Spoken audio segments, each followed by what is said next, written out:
connection. Okay, I will now call this meeting to order at 5 p.m. and I'll begin with the territorial acknowledgement. In the spirit of reconciliation, we acknowledge with respect the history and living culture of the Anishinaabe, the people of the Three Fires known as Ojibwe, Odawa, and Potawatomi Nation, who have inhabited this land from time immemorial.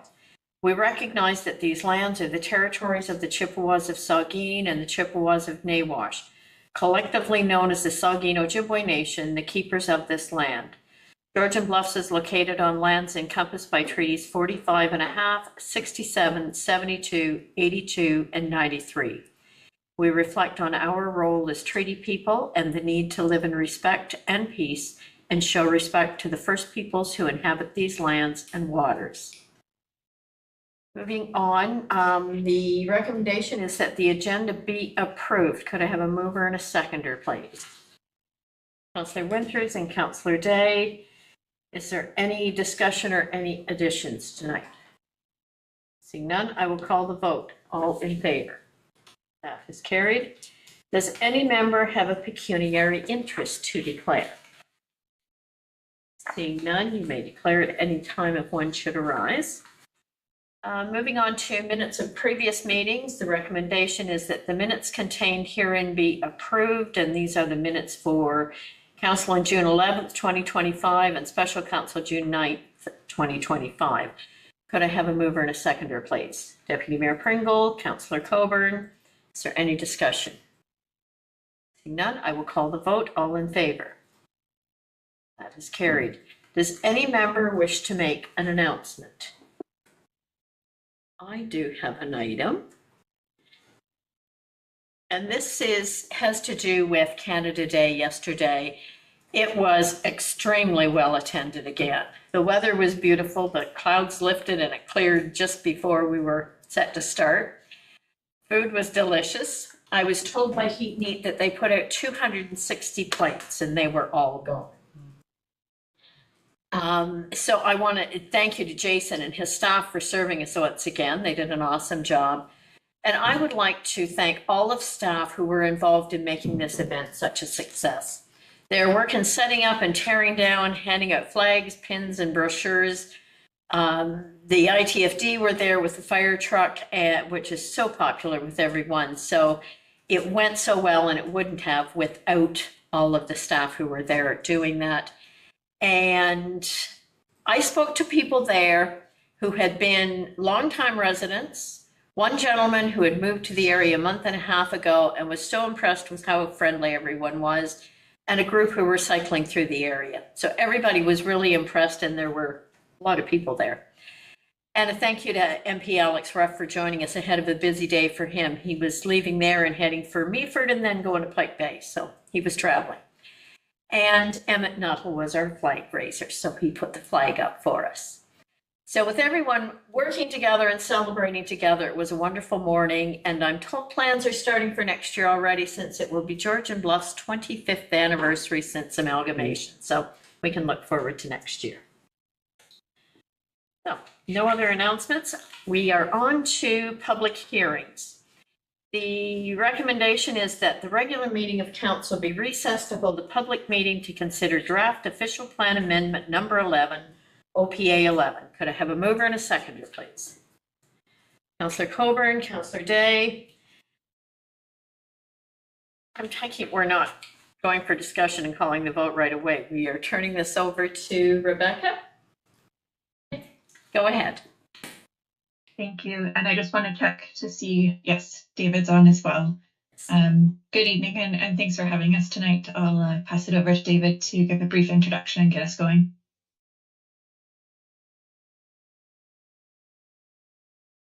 You are muted, David. Thank you very much. I will start again. Thanks very much, Madam Mayor and members of council, for inviting us here tonight.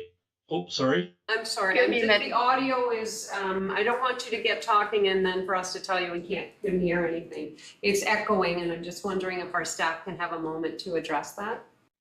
Yes, it was happening with both of you, so we'll just give staff a minute to figure out why it's doing that.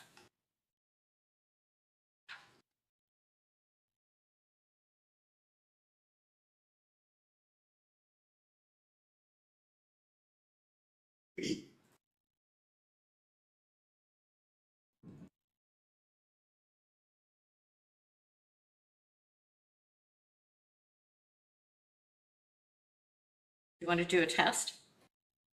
Sure. Can you hear me? Oh, much better. That's much better. Yes. Okay, great. Thank you. No problem. So thanks again, Madam Mayor and members of council, for inviting us here to talk about the official plan update, or official plan amendment number 11, as it's referred to in your agenda package. Once again, my name is Dave Wellwood. I'm a senior planner with JL Richards, and I've had the pleasure of working closely with staff. It was my colleague Rebecca, who will introduce herself shortly, as well as county staff and township staff to prepare this amendment. So just going to go over the agenda if we move on to the agenda slide. We'll have a quick overview of the project, and look at some of the key topic areas in the official plan update. So there's lots of different topic areas in the official plan update, but some of the ones that were of most interest during the program are those related to housing and population, tourism and recreation, transportation services, climate change, natural resources and natural hazards, source protection, as well as cultural heritage. So I'll move on with that. I'll let Rebecca introduce herself, and I'll pick up a little later on. Thanks very much, Dave. And thank you again to Council for having us tonight. My name is Rebecca Elphick, and I'm a planner with JL Richards in the Guelph office, and have been working closely with staff and with the county on this official plan update. So diving right in, before we get to the topic areas where we have made updates or included new policies, I first thought we would start off with how the land use planning system works in Ontario, for those that might not be as familiar. So it's a tiered system in Ontario, with the authority granted to municipalities to exercise land use planning decisions through the Ontario Planning Act. So that sets out the framework for rules and processes that guide everything from how you put together an application for a plan of subdivision to the matters of provincial interest that municipal councils are required to consider when they're making those sorts of decisions. Those matters of provincial interest are further sort of explored through the provincial planning statement, which gives some policy direction to both upper tier and lower tier municipalities on how to do land use planning and how to make development decisions. So that can be things like the protection of agricultural land, of natural heritage areas, as well as the protection of development from natural or human-made hazards, among other different topic areas. And the Planning Act requires that all decisions affecting land use planning and development matters in Ontario must be consistent with the PPS. As well, in that mix, there are provincial plans. In Georgian Bluffs, that includes the Niagara Escarpment Plan that the province lays out, that those decisions have to conform to, or at least not conflict with, those provincial plans. All of that direction is then distilled down to a more regional level with the Grey County official plan. And that provides direction not only to the township of Georgian Bluffs, but to other neighboring lower tier municipalities, and guides the majority of land use planning decisions in the rural areas of the township, and sets out higher level targets for planning within the settlement areas within the township. And then from that direction, the township of Georgian Bluffs official plan, which we're speaking about tonight, it gets down to an even more local level with a policy specific to the settlement areas, and the protection of those interests that are valuable to the community. The policies of the official plan are then implemented through the zoning bylaw, and I'll talk about that in just a moment. So what is an official plan? Essentially, an official plan establishes policies for how land should be used and will be used to meet the needs of a community over a long range, so about a 20 to 30-year horizon. It's a document that's adopted by council and approved by the province, or in this case, the province's delegate being the county. An official plan addresses planning matters such as the location of housing, businesses, and industry, the phasing and shape of development, for example, density, infill, affordability, etc., and the protection of provincial interests, for example, protection of wetlands, floodplains, agricultural lands, cultural heritage, among others. Within the township, as I mentioned earlier, there's both the County of Grey official plan and the Township of Georgian Bluffs official plan. So why undertake this process to update the official plan? The Planning Act does require that municipalities review their official plans every 10 years after it first comes into effect, and then 5 years after at those 5-year intervals. And so the Township of Georgian Bluffs official plan was adopted on August 8th in 2012 and was approved by the Ontario Municipal Board, that now the OLT, or the Ontario Land Tribunal, in 2014. So it's about time for that 5-year update. And through this process, the official plan amendment will implement the 2024 provincial planning statement and the 2019 County of Grey official plan update, as well reflecting ongoing changes to the legislative framework for planning, including numerous Planning Act amendments that have been circulating throughout the last couple of years. So right now we're at the last step here. We've concluded our background research, looking for background information and seeking input from stakeholders, doing a technical review of the official plan, presenting that in a background and directions report, and looking for staff and council's input on policies and recommended approaches, doing the work to draft the official plan and amendment, and circulate that to council, to staff, and agencies for review and input, as well as hosting a public open house.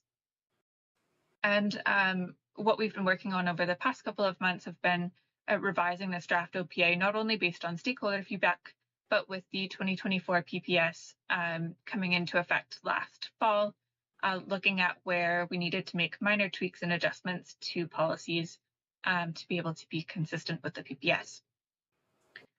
We did host a public meeting for council to see the OPA a little while ago. So for tonight's purpose, this is updating you on where things might have changed since that last meeting. If you do move to adopt the official plan amendment, that copy will then be circulated to Grey County for final approval. And I'll pass it off to Dave to go over the next couple of slides. Sure. Thanks very much, Rebecca. So this official plan amendment is intended to conform with the OP for the county, as Rebecca mentioned. Specifically, there are a series of growth management policies in the official plan which have recently been updated and are going to have to be updated again. I'll talk a little bit about that. So the county has a growth management strategy in its official plan that includes population, employment, and housing forecasts that include the township of Georgian Bluffs. The county is actually in the process of updating those. So we've been working closely with the county staff on this, and that strategy update won't be ready for quite some time. So you can anticipate that once that is done, there'll be yet another supplemental official plan amendment to further update the township's official plan. The current forecasts in the county's official plan are based on the 2021 census. The county is updating those figures essentially to align with some more recent projections that have been released for Grey County by the Ministry of Finance. This amendment, OPA 11, is intended to address trends affecting population growth locally, including ensuring that the official plan maintains a 5-year supply of draft approved and registered lots, as well as a 15-year supply of lands designated for residential development. It's worth mentioning, I've already talked about the growth management strategy at the county. While the county is updating their growth management strategy, the policies in the official plan amendment as they stand provide for a range of different housing types, including tiny homes, laneway homes, and updated framework for permitting the construction of additional residential units, both within and outside settlement areas in line with provincial guidance. There's also new targets for the provision of housing that's affordable and attainable, including policies for alternative development standards, community improvement planning, the reduction of development charges, and parameters for rental conversions.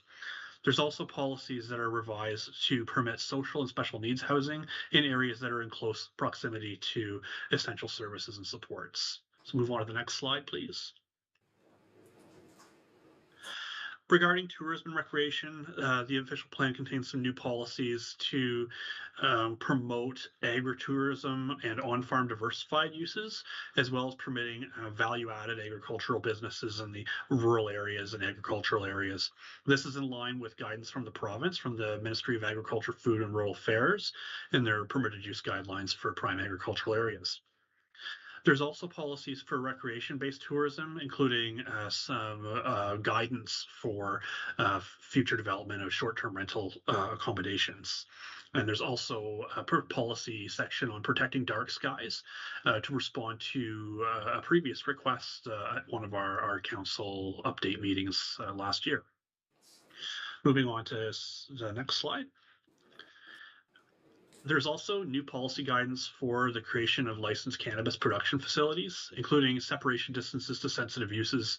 These include things like residential uses, schools, daycares, so making sure that that any new cannabis facility is far enough away from those uses. There's also requirements for the submission of technical studies to look at matters such as servicing, the environment, traffic, air quality, and light abatement. It's proposed that site plan control will apply to the future development of any licensed cannabis production facilities in the township. Moving on to the next slide.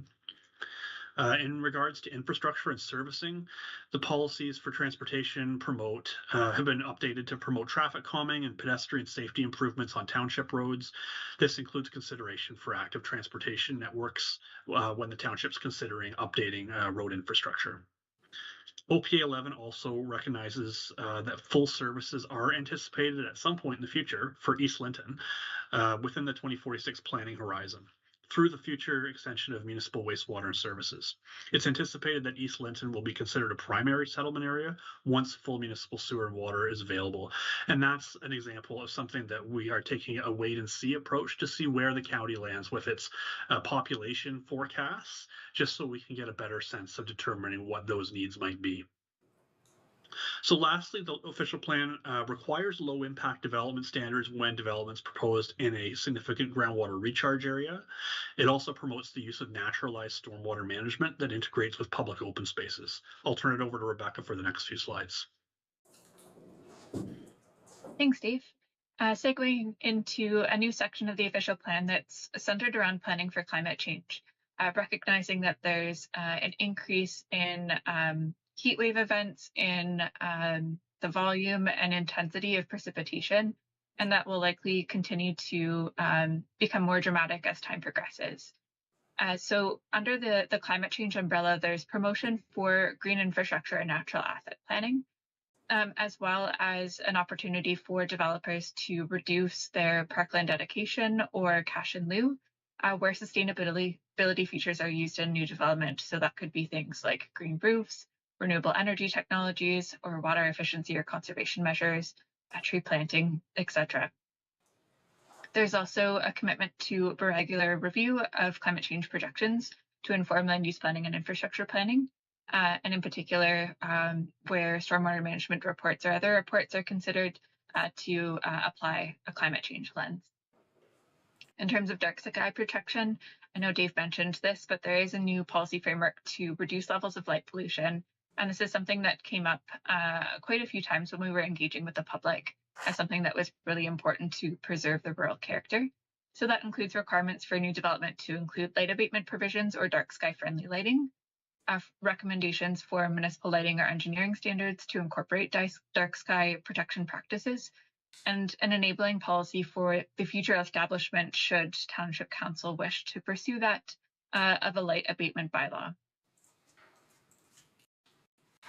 Under the umbrella of natural resources and hazards, there was updated data and mapping to reflect bedrock and shale resource areas, and a new policy framework to protect those resource areas for future extraction. So guiding strategic land use decisions where future development might pose land use incompatibilities with resource extraction. So ensuring that extraction remains sort of the primary intended use of that, and that development only proceeds if it's shown to be appropriate, compatible, and in the best interest of the public. In terms of natural hazards, there was also updated mapping delineating boundaries of hazards, including floodplains, steep or erosion-prone slopes, wetlands, and karst topography throughout the township, and policies to direct development away from those areas of hazard. There's also some updated requirements for technical studies where applicants wish to refine the site-specific boundaries of natural hazards, whether that be through a geotechnical study, a flood hazard study, or coastal hazard study, in consultation with the county, the township, and the Conservation Authority, as well as a new framework for hazardous forest types for wildland fire, implementing best management practices through a variety of tools. Under the theme of source water protection, we pulled in some policies from the Grey Sauble Source Protection Plan that was recently updated. So that includes policies to prohibit or manage risk from significant drinking water threats in consultation with the Conservation Authority and their Risk Management Office, and to require that where an activity is proposed that might be restricted by the Source Protection Plan, that there's consultation with the RMO and that a notice is provided and required as part of a complete application. We're also including some policies which promote the use of low-impact development practices or facilities where development may pose a significant drinking water threat. Under cultural heritage, the new official plan incorporates a land acknowledgement statement to acknowledge the traditional territory of the Anishinaabeg Nation, the people of the Three Fires, known as the Ojibwe, Odawa, and Potawatomi nations, and to acknowledge the Chippewas of the Saugeen and the Chippewas of Nawash, collectively known as the Saugeen Ojibwe Nation, as the traditional keepers of this land. There's also a new policy to require engagement with SON on matters of mutual interest. That could be, for example, protection of natural and cultural heritage resources, economic development, or other topics that might come up. And to encourage development proponents to engage with SON as early as possible where those matters of mutual interest do come up. With respect to cultural heritage resources, we've updated those requirements for landowners to consult with the township, the county, and SON, where development is proposed in areas of high archaeological potential, so where there's a good likelihood of recovering archaeological resources as part of the process to conduct an archaeological assessment, and to provide for the opportunity for SON to engage in that assessment process through monitoring of fieldwork or participation otherwise as they see fit. And I'll turn it back over to you, Dave.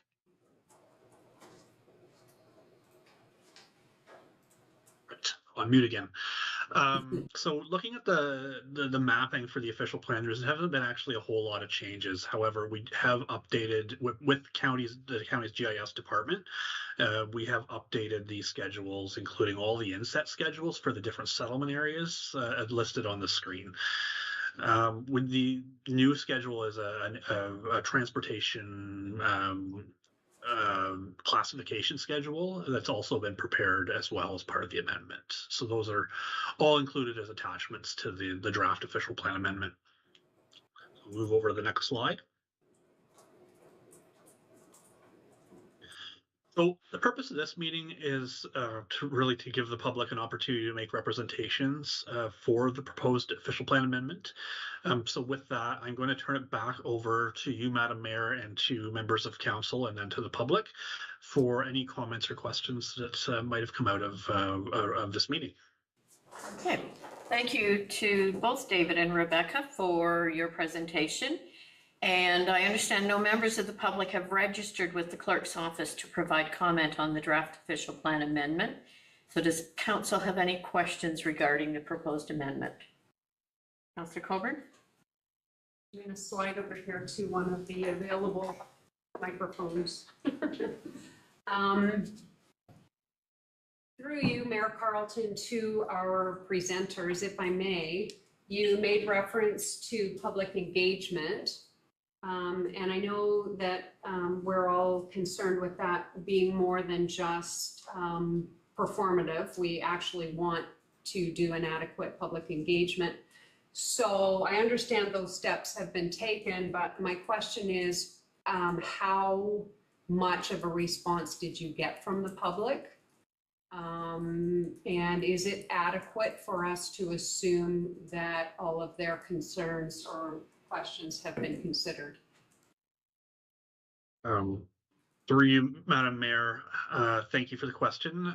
We definitely, I mean, we've gone above and beyond the requirements of the Planning Act. That's not to say that there's not more that can be done to reach out to residents. The Planning Act requires a minimum of one open house and a public meeting. We've also had focus groups, additional open houses with the public. Unfortunately, we really haven't succeeded in reaching out to as many people as we wanted to about the official plan program, which is not unusual in some municipalities. Sometimes with these things, there's a lot of interest, and other times there isn't. I would point out that there will be a follow-up update to the official plan. It'll be a further opportunity for us to maybe refine how we engage residents in Georgian Bluffs. And we're definitely open to your ideas on that. Thank you. I appreciate that. I guess I was looking for numbers. Did we hear from 300 people? Did we hear from 1,300 people? We Yeah. definitely on the low side. Like I think we heard from there was less than 20 responses to public engagement materials throughout all the invites that we provided to the public. Yeah. So That said, I think attendance at the meetings was probably higher than that, maybe around 50 at the first meeting, and maybe it's hard to say at the second one, because that one was combined with other engagement on other policies. That was the open house that was held at Grey Roots. But yeah, not as many written comments as people asking questions or attending the events. And I can appreciate your efforts. I know what it's like. As soon as you say something like official plan or zoning bylaw, sometimes their eyes tend to glaze over.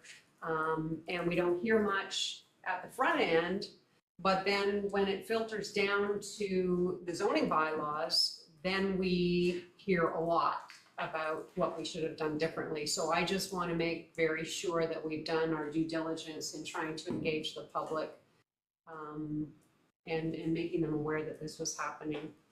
I have a couple of other questions, but I will let someone else jump in here. Councillor Day? I was hoping you could talk about some language. I don't know where to look. Make eye contact with the right people. I noticed the words, and I don't have a background in planning, so I learned as a counselor and as we go. So I'm not entirely sure the significance of the word require, which does appear sometimes in the official plan, compared to encourage and promote, which appear more often. So with encourage, I wonder about the power and limitations of that word as in a policy document like this. Thanks very much for the question. This is a very common thing that comes up during official plan reviews.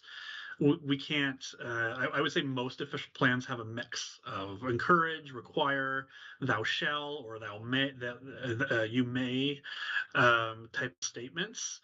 And we've been very, I think, purposeful with where we've used a statement that requires an action.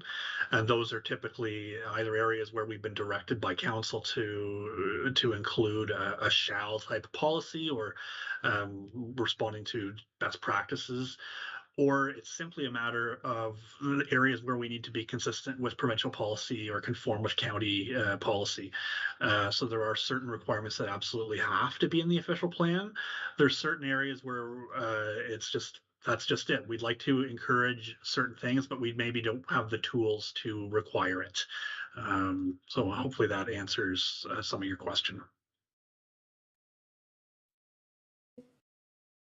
Councillor Winters? If I may, through you, Madam Mayor, to our presenters there, the question really is about our growth statistics that are in here. When we talk about 700 new homes over a 20-year period, that's 35 homes basically per year. And then when I look at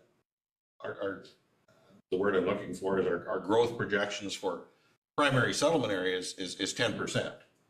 That's 3.5 homes per year into our primary settlement areas. Is this a restrictive document? Is this just verbiage? Are we waiting to the county updates this? That would kind of alarm me when I started to work the numbers back. You know, 10% sounds great, but 10% of 35 is 3.5, right? And then I look at major developers that would not propose subdivisions based on that sort of numbers. Thank you for the question. Through you, Madam Mayor, I think the targets are intended to reflect the numbers that are in the county's official plan.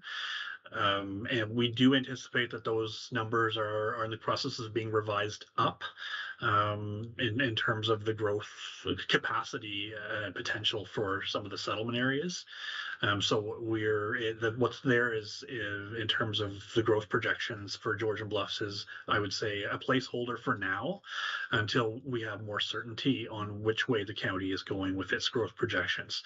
That said, those targets are there's no punishment for exceeding that. If there's, say, 12% ends up being directed to settlement areas or 15 or more, that is just based on what the county has seen before in the past for its settlement areas. Thank you. Mr. Coburn? So just to follow up on those remarks, I had the same question about housing forecasts and the market growth as well. I think it's important for us to get it right and not just throw a projection out there. And I can tell you, we really feel the heat here in these seats whenever a new type of residential unit is being proposed that the community doesn't feel supportive of, but then we're told, well, we have to meet the target, we have to meet the housing target. And if it's in something like the official plan, then we feel even more pressure to approve things that maybe the community isn't all that supportive of. So it is important that we get those numbers right, and I'm hesitant to publish a document that has targets in it that maybe aren't realistic. So that's just a comment. My second question is about the short-term rental accommodations. So that's on page 23. And this again is in follow-up to Councillor Day's question about you shall, you must, you may, you will encourage. This language is very strong. So, you know, this is saying guests shall have accommodation that conform to current health and safety standards. So that's not optional. Shall in legal language means you must. And then under point 5A, the short-term rental accommodation shall comply with the regulations in the township zoning bylaw. So I'm thinking about our other bylaws, like the one associated with our short-term rentals. We have talked about taking an educational approach, and yet when I read this, it sounds like if we're not ensuring that health and safety standards are met, whether that be an adequate fire escape plan or adequate sewage standards, then we will be in violation of our official plan. Does that sound like I'm interpreting that language correctly? Yes, I'm looking at the language right now. Yeah, it refers to using, it enables the use of site plan control for a short-term rental accommodation. Those are the types of things that you listed that will be looked at as part of that. Okay, so you're just confirming that is meant to say shall, and that's kind of a hard line we're taking there then. That's currently how it's written. That's right. Thank you. Yeah, that makes sense to me. I have one other question, but I'll pass it back to you, Mayor Carlton. Okay, Councillor Day, go first if you want. No, go ahead. I'm not hugely concerned right now, given how much how many natural assets, how many forests, how much parkland we have available in Jordan Bluffs for people to enjoy. I did the phrase when I'm sorry I didn't record the page number does where parkland requirements would be waived for affordable housing does jump out at me after having more urban experiences in my life, where you end up with lower income neighborhoods with far less natural assets and kids who grew up not really knowing the benefit of trees in their neighborhood. So I think we're okay for the next 10 years, but I just wanted to make this comment for future revisions moving ahead as our communities continue to change. That may or may not work well in the long run. I turn it over to somebody else. Thank you. Councillor Coburn, back to you. This one's probably pretty quick, and I apologize because I've annotated in the other document, so the one that's like 81 pages long, and this is under section 6, minor zoning bylaw amendments. And this states that council may bylaw, I wonder if that's meant to say by bylaw, delegate to a designated staff the authorization to pass a minor zoning bylaw amendment. I'm just wondering if that has been kept in the other draft. And my concern about that, and that's something we would talk about down the road if we're doing it by delegation and by bylaw, it's a bit concerning because sometimes sitting on the Committee of Adjustment, I can tell you what I consider minor is sometimes not what staff might consider minor. So I'm wondering what is your experience with that kind of delegation to a designated staff for passing minor zoning bylaw amendments? And did that make it through to the final draft that you thought? That is definitely in the final draft that I can see. I believe that came from, that's a practice that a lot of municipalities are using for surplus farmland dwelling severances, because they have to be zoned with a hold to prohibit development on things like archaeological areas with archaeological potential, or to prevent them from being used for any residential purpose in the future. I believe the intent here is that zone change that's required would be something that could be delegated to staff. And like you mentioned, it would be something that would be subject to a future change to your delegation bylaw. I'm not really sure I'm answering your question. I don't know, Rebecca, if you have any other thoughts on this one. Yeah, thanks, Dave. There's a sort of set list of, I think, 5 or 6 different instances where staff would be delegated that authority to amend the zoning bylaw.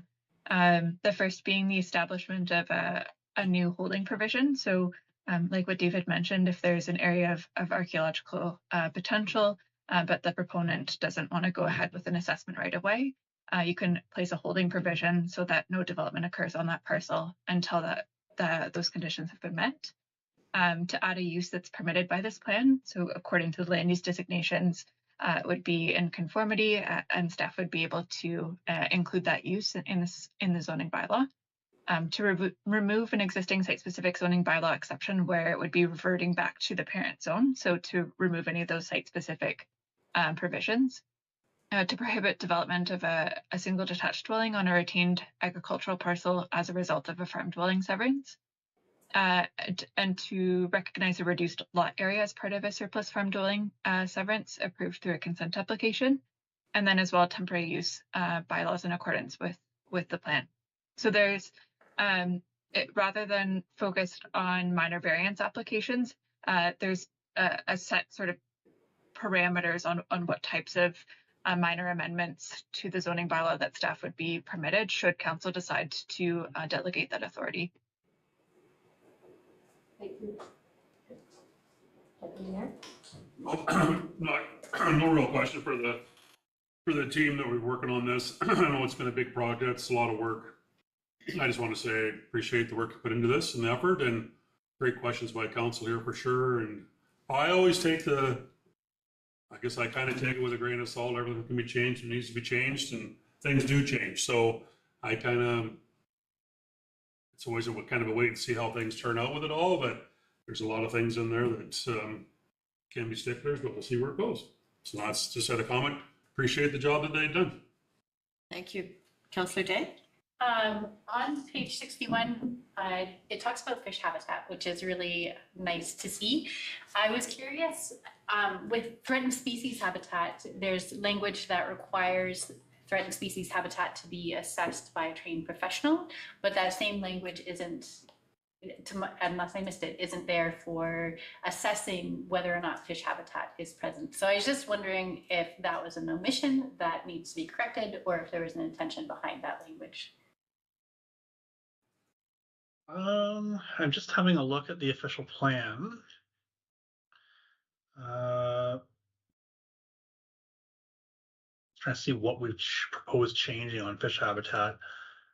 I mean, development adjacent to fish habitat, like any other natural feature in the plan, is subject to the requirements for technical studies, including an EIS. So if there was development proposed adjacent to fish habitat, it would be an EIS would have to support the application. And in that, it would be determined if the it is critical fish habitat, what sort of mitigating measures, if any, are required. This also is in the requirement that's in the county's official plan as well.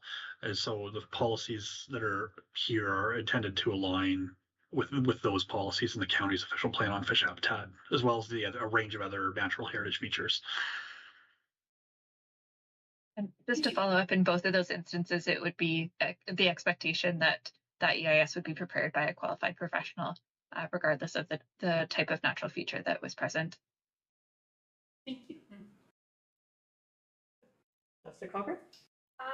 My last question, I think, is about prime farmland. We have really not had much access to mapping that shows us which of our agricultural parcels are considered prime farmland.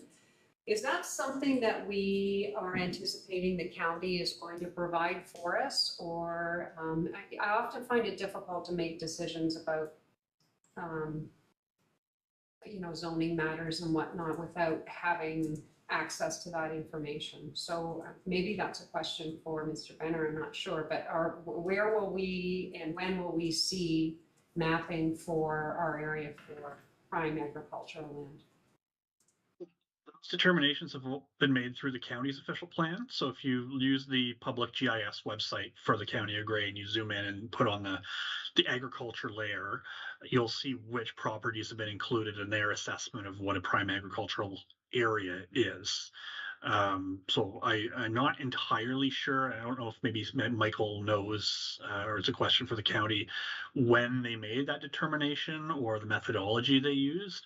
Typically, a municipality will use what's called a LEAR, a land evaluation and area review study, to come up with those kind of blocks that make up the agricultural designation.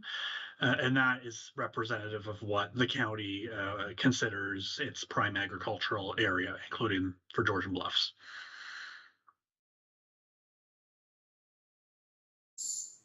Go to Michael. So if I may, if I can add to that, the county did do quite a substantial analysis of the agricultural areas when they worked on the background studies that informed their new official plan from 2018. I do recall at that time they worked very closely with the province to look at not only the types of land uses on the agricultural areas, but as well as the land forms and the soil types. So what I understand is with more recent changes that have occurred over the last couple of years with changes to policy and whatnot, I do know that updates to that mapping are on the county's radar to complete. They have kind of a priority list. The growth management is their highest priority right now because that has really changed recently. And then just like us, they're also starting to think about updating their county official plan, and part of that will be updates to the map. Super happy to hear that, because saying we have access to GIS when we're trying to make decisions about zoning matters isn't necessarily all that helpful for us. So happy to hear that. Thank you. Councillor Day? First, I want to preface this by saying thank you for your work on this very large project. And just one final question. I think it's a very simple one, but I just want to make sure I'm looking at our new vision posted on the wall back here and reading a different vision in the official plan. The last updated version of it, I assume those will be made to match before application. Thank you, Councillor Day. That was one of my questions, was we didn't seem to be referring to the most recent strategic plan for the township. We were one back. I do have a couple of questions. The 119-page document, the draft plan on page 7, it references the township having a municipal sewage facility available for off-site sewage transport. And we have a meeting coming up on Monday about that one. So will that update from Monday's meeting, and I'm looking to staff here, be reflected then in here, depending on what the BioGrid board decides? Yeah, and to you, Madam Mayor, yes, it will be. There's a couple steps, and I don't want to steal David or Rebecca's thunder, but the version we're looking at is still a draft. It's the final draft that we're presenting for approval, but there's still room for changes and further slight amendments to the plan before it receives final county approval. And I would expect that once the county digs into it to even a greater detail than it already has, there may be additional changes to it. And Councillor Coburn, go ahead while I find my next one. Thank you. And through you to our speakers, I'm just reviewing again the comments from the public.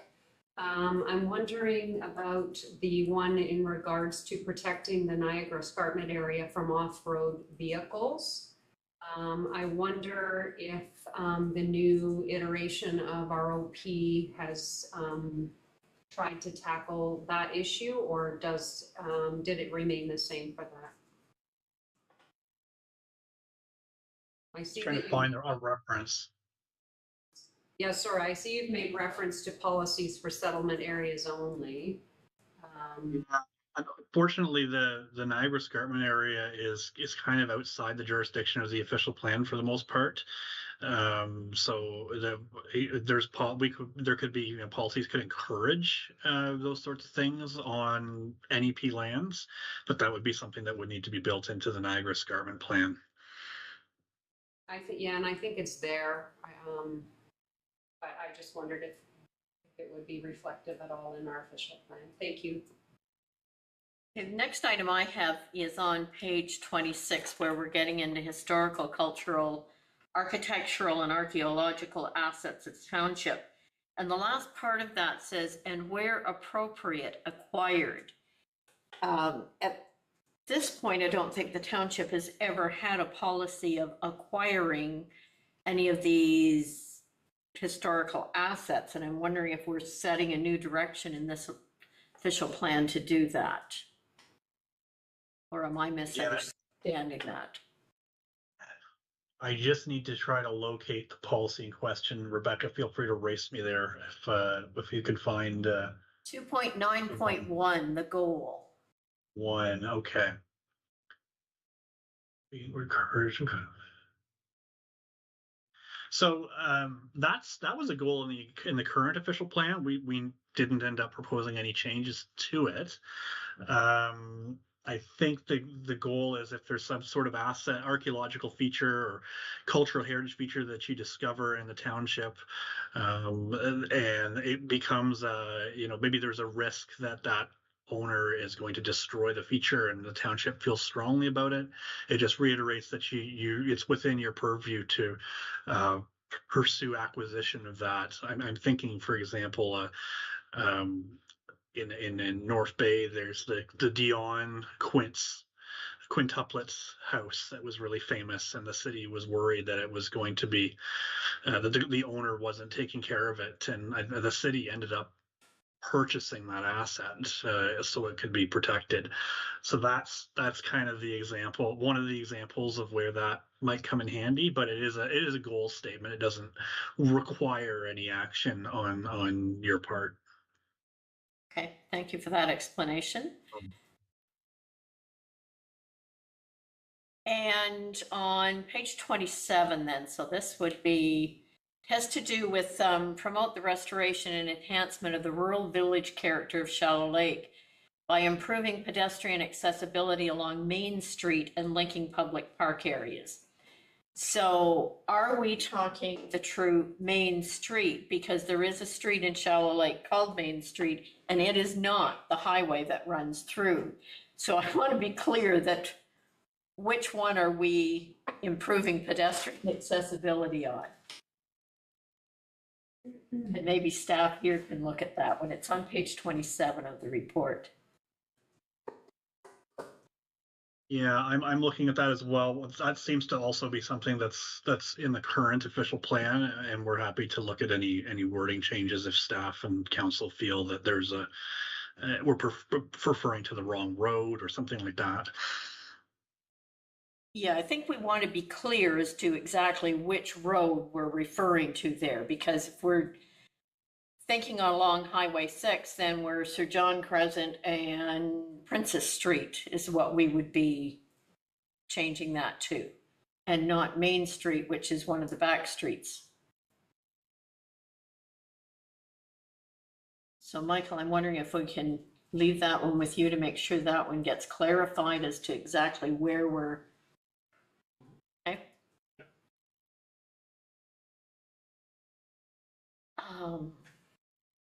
That may have been the last of my questions.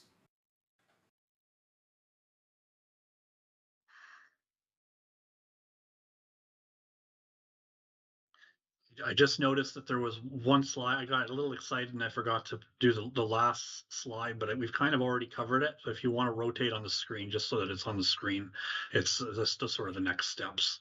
So just as a reminder, once Township Council adopts this, it'll go to the county for final approval. We've already been working closely with the county on all the policies and the updates, so we're not anticipating any significant modifications, but that's kind of where we're going after this. Okay, and I note that again on page 35 we have another reference to the biodigester, so maybe once we have next week's meeting we can make sure that that gets updated with proper information. I think that was the last of my questions. Does anyone else have anything else? Okay, thank you very much for your presentation and for answering all of our questions. And so the recommendation on this then is, whereas council has held a public meeting to consider the draft official plan amendment number 11, OPA 11, and provided no public comments are provided during the public meeting, therefore, the draft official plan amendment number 11, OPA 11, be finalized following the statutory public meeting, and that a bylaw to ratify the amendment be presented at the July 16th, 2025 council meeting. Can I have a mover and a seconder, please? Deputy Mayor Pringle, Councillor Day, any further discussion? Seeing none, I will call the vote. All in favor? That is carried. I will now call for an adjournment of this public meeting. Can I have a mover and a seconder, please? Councillor Coburn, Councillor Winters, all in favor. That is carried. The public meeting is now adjourned and council will resume their regular meeting. Thank you very much, David and Rebecca, for being with us this evening. Thank you. Take care. See you in a few moments on the planning applications. Thank you. We have no delegations on agenda items, but any person who wishes to appear before council regarding an item on the agenda must register with the clerk's office. To register, you can complete the online delegation form at www.georgianbluffs.ca/delegations. Call the clerk's office at 519-376-2729, extension 603, or register in council chambers with the clerk prior to the meeting start time of 5 p.m. And moving on to consent agenda. Does any member wish to pull items from the consent agenda? Councillor Coburn.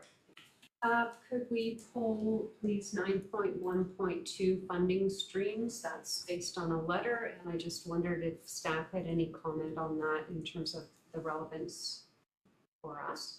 Okay. And 9.4. Anyone else? Okay, so the recommendation is that Council of the Township of Georgian Bluffs adopt the consent agenda for information as circulated, less items 9.1.2 and 9.4. Could I have a mover and a seconder, please?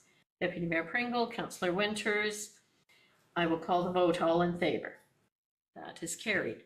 Okay, so we'll start with 9.1.2. Councillor Coburn. So this is the newly expanded Rural Ontario Development Program. I just wondered if staff had any comments about how that may or may not be impacting us. So this is the new Rural Ontario Development Program, right? Anyone have a comment on that? Brittany? I can comment briefly, but I will say that the leadership team hasn't discussed in depth. But I do hope to have that discussion at next week's leadership team meeting to discuss the projects that we currently have ongoing that we could submit an application for, or those that we know that are upcoming in the next 5 years. Such studies could include infrastructure development studies for our planning department. That's immediately where my mind goes to. That's where the money could be best used for this township. But as I say, we haven't formally had those discussions at the leadership team yet, but they are aware of them. And 9.4 then. So 9.4 are the mayoral decisions regarding strong mayor powers. And just lost them. I wondered if we might speak to the delegation of strong mayor powers to the CAO for organizational structure. I did a little digging as to what we have delegated in this regard in the past. My understanding is that anytime an org structure is changed by our CAO, that's their prerogative, as it ought to be. They're the ones in charge of deciding what org structure will best facilitate getting the work done. But my understanding was that any time that might result in a new position or a significant change in amounts, that would come to council for council input and approval. This seems to be veering a little bit away from that. Correct me if I'm wrong, but it seems to read that the mayor's you're delegating Mayor Carlton your strong mayor powers to the CAO for organizational structure decisions. That prompted me to go back to the dreaded Municipal Act and do a search through there as to delegation of those authorities. But also that, unless it's changed, that authority can also be delegated back to council. So do I want to decide if we need 3 department heads or 4 department heads? No, I really don't. But I do want to make sure council has some authority over the org structure, because salaries are a huge part of what compromises our budget. And if we don't have any control over that, if we have a new CAO who decides we need 4 more department heads, that's going to significantly impact our budget. And I know that's not the intent and it's unlikely to occur, but I'm just trying to prevent any problems down the road. So I wonder what your thinking is, Mayor Carlton? So my response, I think, on that would be the fact that, in a sense, it really hasn't changed. It sits with the CAO now. That org structure can only be changed by the CAO as far as they have to work within the current staffing allotment and salary allotment. If they want to increase, that has to come back to council as part of budget. So council maintains that final approval over any change to the org chart. So as long as everything is working within what we have already approved, then no changes can happen. We do see that organizational structure report come back to us every budget year. It's part of every budget planning when we look at that each year, and I don't see that changing going forward. So the reason for that delegation is really just that the provincial government decided that that was being put on the mayor and allowed that the mayor can delegate it back to the CAO. And with respect through you, Mayor Carlton, or delegate it back to council, is my understanding. So we have not had it sit with council, other than at budget when, if the CAO were asking for further staffing, then that would come to us for approval. So we're really the final approval on it anyway. It just allows the CAO to then, if they feel there's a way to revise that organizational structure with the current staffing level to move people around to make things more efficient, they have the opportunity to do that without having to bring every little change back to all of council. Thank you, which is not at all what I would expect or ask. So I think that's clear. Council has final approval on any changes that impact budget, and the CAO can only change if the same employment FTEs and salary allotments are kept the same. So, yeah. Okay. Thank you. I just want to say, I totally agree with Councillor Colburn's comments, and I read it the same way and had the same concerns in the whole bit. 10, 12 years ago, council approved every staff member that was hired in the municipality by bylaw.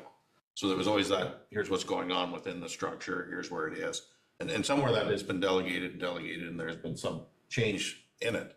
As long as the dollar value stays 100% the same, and it's just not interpreted as FTEs, where today I hired 10 public works departments, but you know, in 2 months' time, I really intend those to be attendance at the arena, where it's just played. And that's where, not assuming that it happens, but when you start delegating things, the envelope gets a little bit fluid.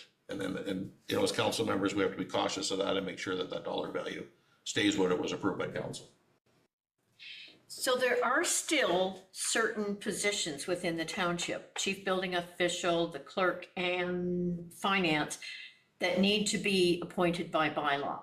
So that doesn't change. They're regulatory there. Yeah, Correct. that's the regulatory one. So that hasn't changed either. Those are somewhat outside of a lot of this delegation of authority because that's legislated by the province elsewhere.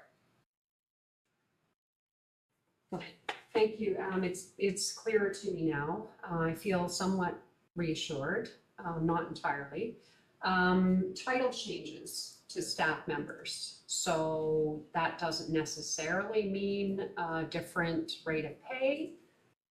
But if a CAO is giving folks different titles without council's approval, come salary review time, that's likely to have an impact. So where do you see that act of changing titles falling underneath this authority and the impact on the budgets?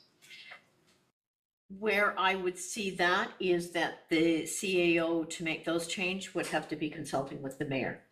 And at that point, that should be the mayor bringing it back to all of council and saying, here's the suggested changes. So I feel at that point, council would be involved in any title change, but that would be that consultation with the mayor part. Have we been? Do you feel that we have been? That hasn't been in the past, no. So that's specifically in there. Brittany? If I need to lend some context, council hires a CAO to run the organization. You appoint the CAO based on their ability to do so and their experience in doing so. Minute decisions such as those that you're describing are exactly within the portfolio of the person that you hire because of their experience to do the job and to do it well. And any CAO that you onboard to this organization, should they value their job, they will remain within the delegated authority of the bylaw. They remain within the budgets and the FTEs that you establish. Amendments to positions or job titles would fall within the purview of the CAO. So changing the scope of a position to include more would be within the purview of the CAO, so long as the budget remained intact. Budgets are not something that can be, they're not fluid. We have a certain amount that we have to work within, and we do not move beyond them. If we can accommodate a shift in a portfolio to include something additional, a new project that council onboards, then the overall scope of that position may be impacted, and that may result in a different grade. That is a formal process that's facilitated through our HR department, and it's based upon scoring and the responsibilities of the position that you're grading. So it's not an arbitrary process, it is a formalized process that involves grading and, review of other people, not just the CAO, to make those decisions. So I can assure you that the authorities that you delegated out are not wide.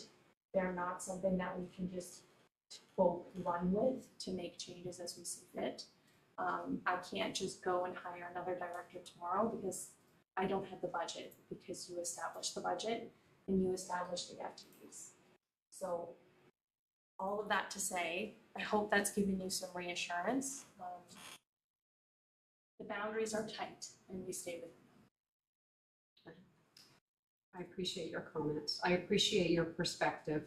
That's not always what's happened in the past. And that's on us as council members. That's on us to make sure that any changes to the org chart do not result in significant impacts to the budget. I'm hoping we all understand that better now, because I think this is something we haven't paid attention to in the past, and that's also on us. But I am going to remain resolute in my belief that a change in title is not the same as a change in portfolio or scope. I was a public health nurse for 25 years, and I often had work added to me, or my portfolio was increased. That certainly did not change my salary. That would be a whole other process. So I do think these are fair comments. I think that we need to act in the best interests of our taxpayers and the dollars in their pockets. And that's all that I'm trying to do. Thank you. Okay. Any other comments on that one?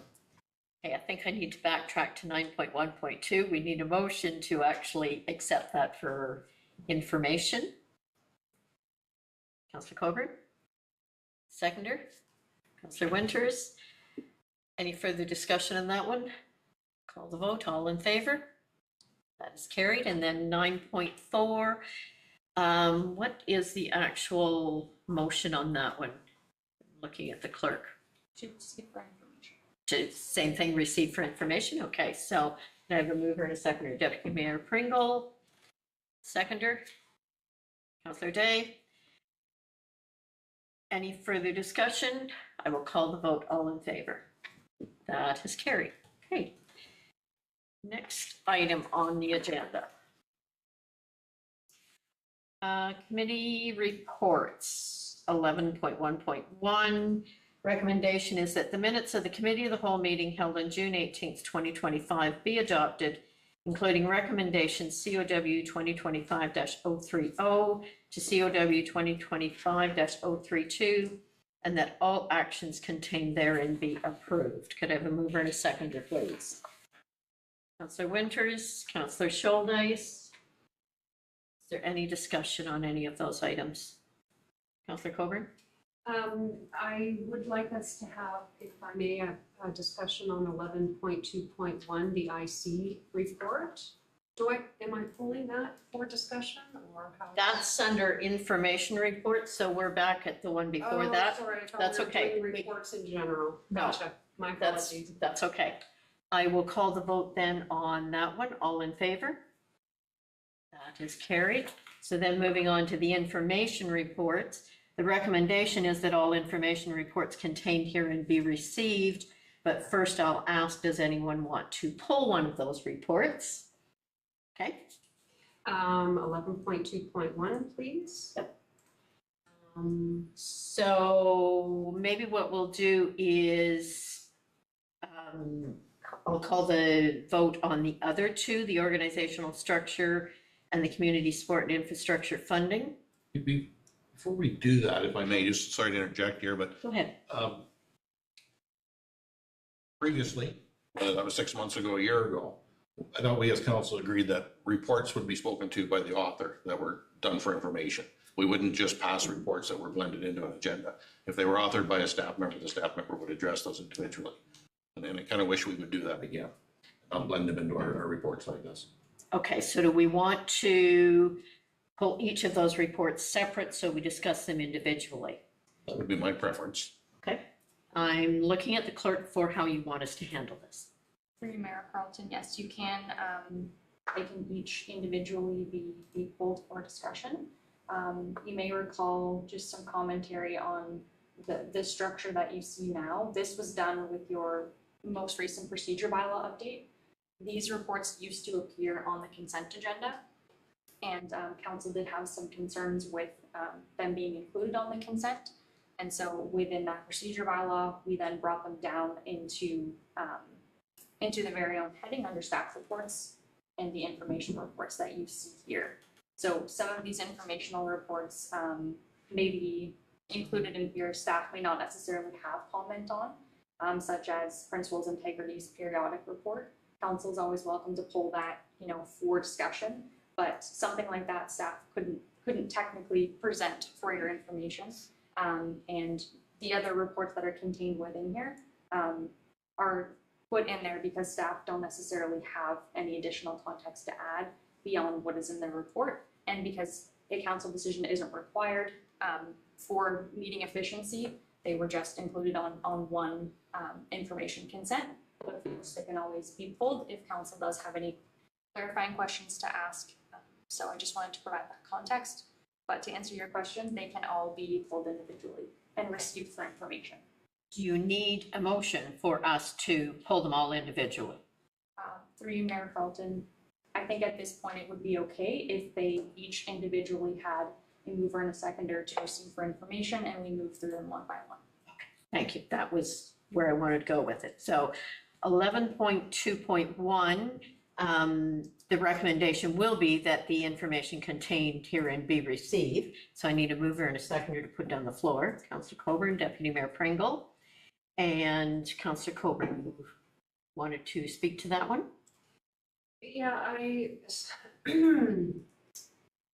thought it was an interesting report. I thought it was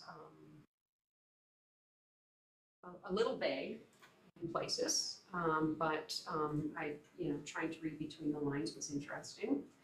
I guess my question is maybe not so much about the periodic reports, but the lack of a billing report that comes from our IC. I don't know about the rest of my colleagues on council, but I have no idea how much we pay our integrity commissioner. We know how much we pay other consultants. It's broken down for us. So can we expect a billing report from our IC? I would like it to tell us what are the costs associated with staff consultations. What's the cost breakdown for council consultations? What's the breakdown for education and training? We don't get any of that to my knowledge, and I think it would be helpful to get that even at the midpoint. Unless I'm missing something, I don't recall getting that level of billing information from the IC. No, we don't. Do you want to address that, Brittany? Yeah, through you, Mayor Carlton. The invoices that we receive also do not include that type of information. We receive invoices on a monthly basis that basically just say this is what you owe us based on the acts that we've performed on behalf of the township this month. So while we could give you a total number for the year up to this point, it would not have any further information. Thank you. I'm not asking for that information from staff. And I'm a little bit aghast that they send an invoice and that's all the information we get. We are responsible for what we pay our third-party consultants for. We expect the same transparency from our other consultants, and I would expect that we would get that same level of transparency with the IC. I guess that's a council motion that we need to make to request that level of information from the Integrity Commissioner.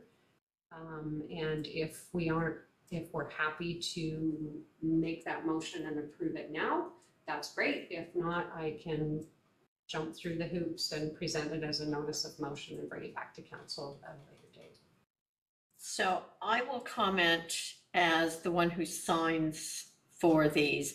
When I look at the invoices for those, and I'll use the most recent one, which showed an education line of what they charge for education. Beyond that, they'll show a quarter hour, a half hour as a consulting. Beyond that, they don't give information because that protects the privacy of the people who have reached out to get that consultation with them. So I'm going to go to the clerk first, Councillor Coburn. Thank you, Mayor Carlton, through you to Member Coburn. Just within our agreement with them, it does say that they will submit monthly invoices for services rendered with confidentiality to be preserved. So I think it would be appropriate perhaps to direct staff to inquire with the Integrity Commissioner about what types of information they could provide us in addition to what they're providing now, just to ensure that we're not impeding on any regulations or having any implications on confidentiality, while also maintaining the agreement that exists. So I would be more than happy to either myself or Brittany to speak with the Integrity Commissioner to see if that report would be possible, or if there's more information that they could be providing us with respect to that. Yeah, I appreciate the offer.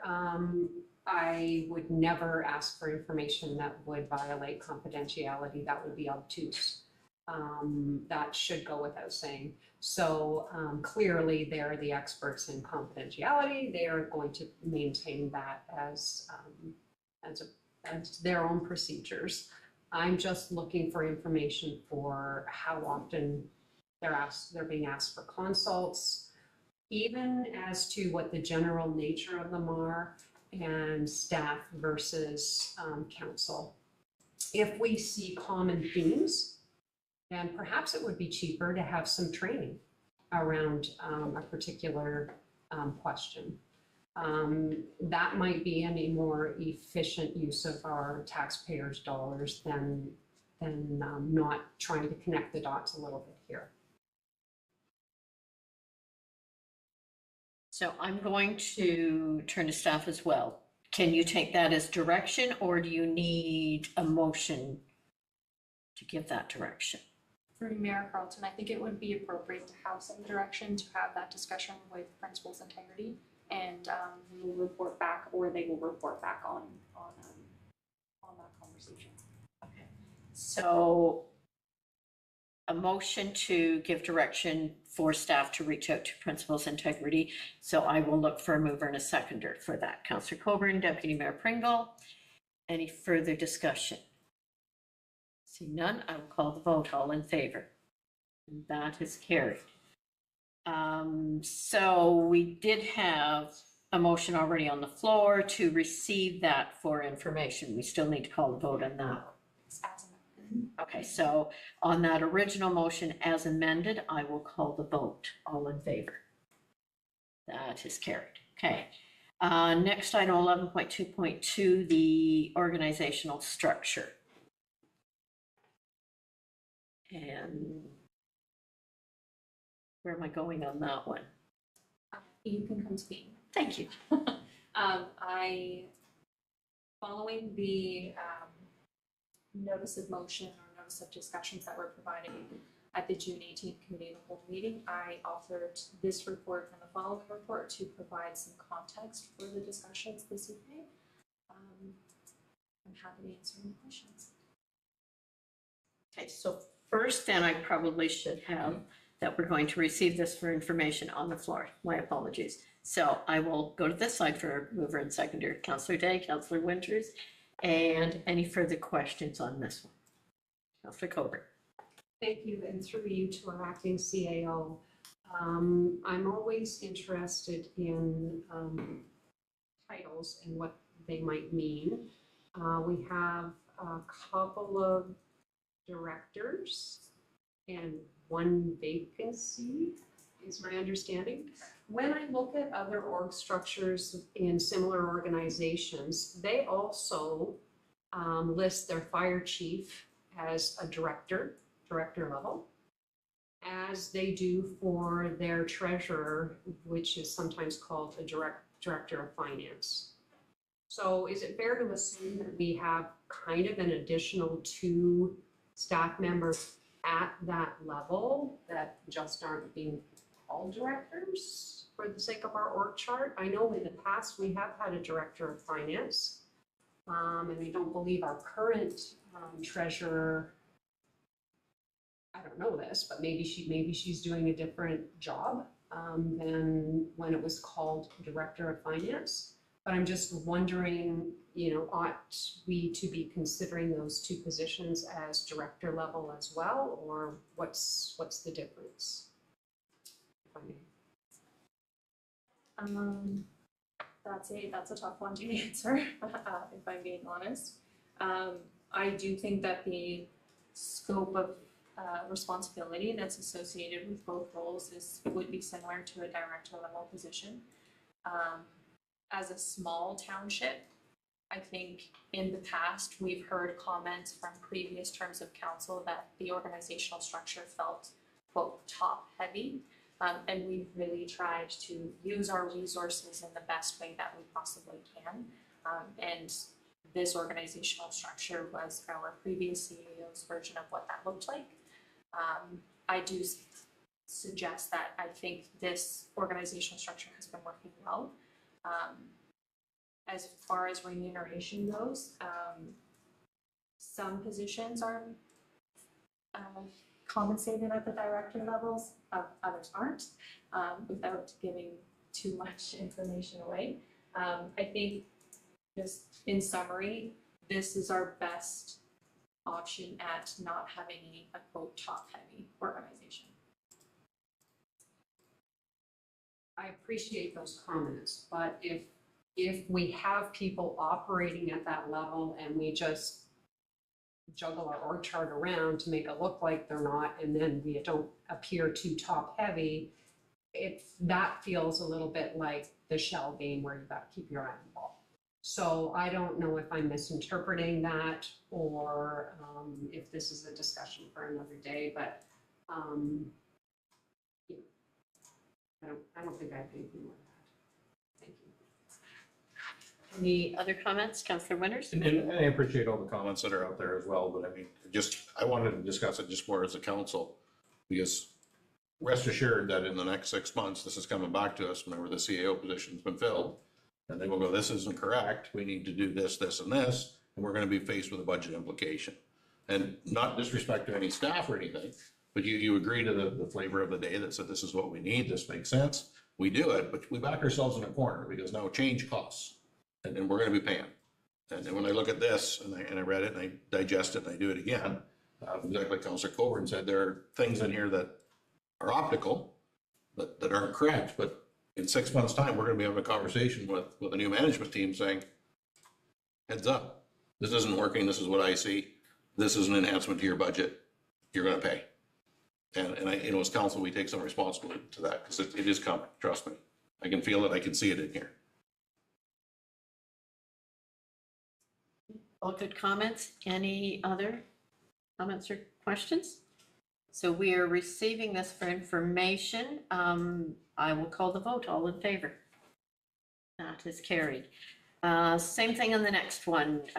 Motion will be that the report CAO 2025-025 Community Sport and Infrastructure Funding be received for information. Can I have a mover and seconder, please? Deputy Mayor Pringle, Councillor Day, and Brittany, I'm back to you on this one. Thank you, Mayor Collins. This report simply overviews the recent CSRIF funding that the township was successful in attaining. It runs through the projects that we were approved for funding and the projected amounts that we will receive per project. Again, those amounts are estimated based on the funding contributions that the province has committed. So those include the tennis and pickleball court lighting at Bonnie Beach tennis courts, Shallow Lake ball diamond fencing and bleacher removal, Shallow Lake and Shoal Ice Park washroom upgrades, Sarawak Family Park playground upgrades, rail trail improvements, and the Kemble playground project. Thank you. And my understanding is matching funds from the township are already in our budget. That's correct. Any further questions or comments on this report? Councillor Coburn?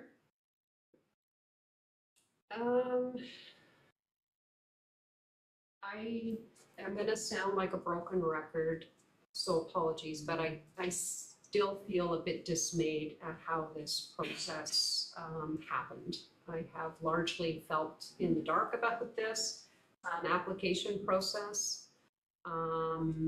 This report on page 1 states at the very bottom of the page that council directed staff to submit a community sport and recreation infrastructure fund grant application.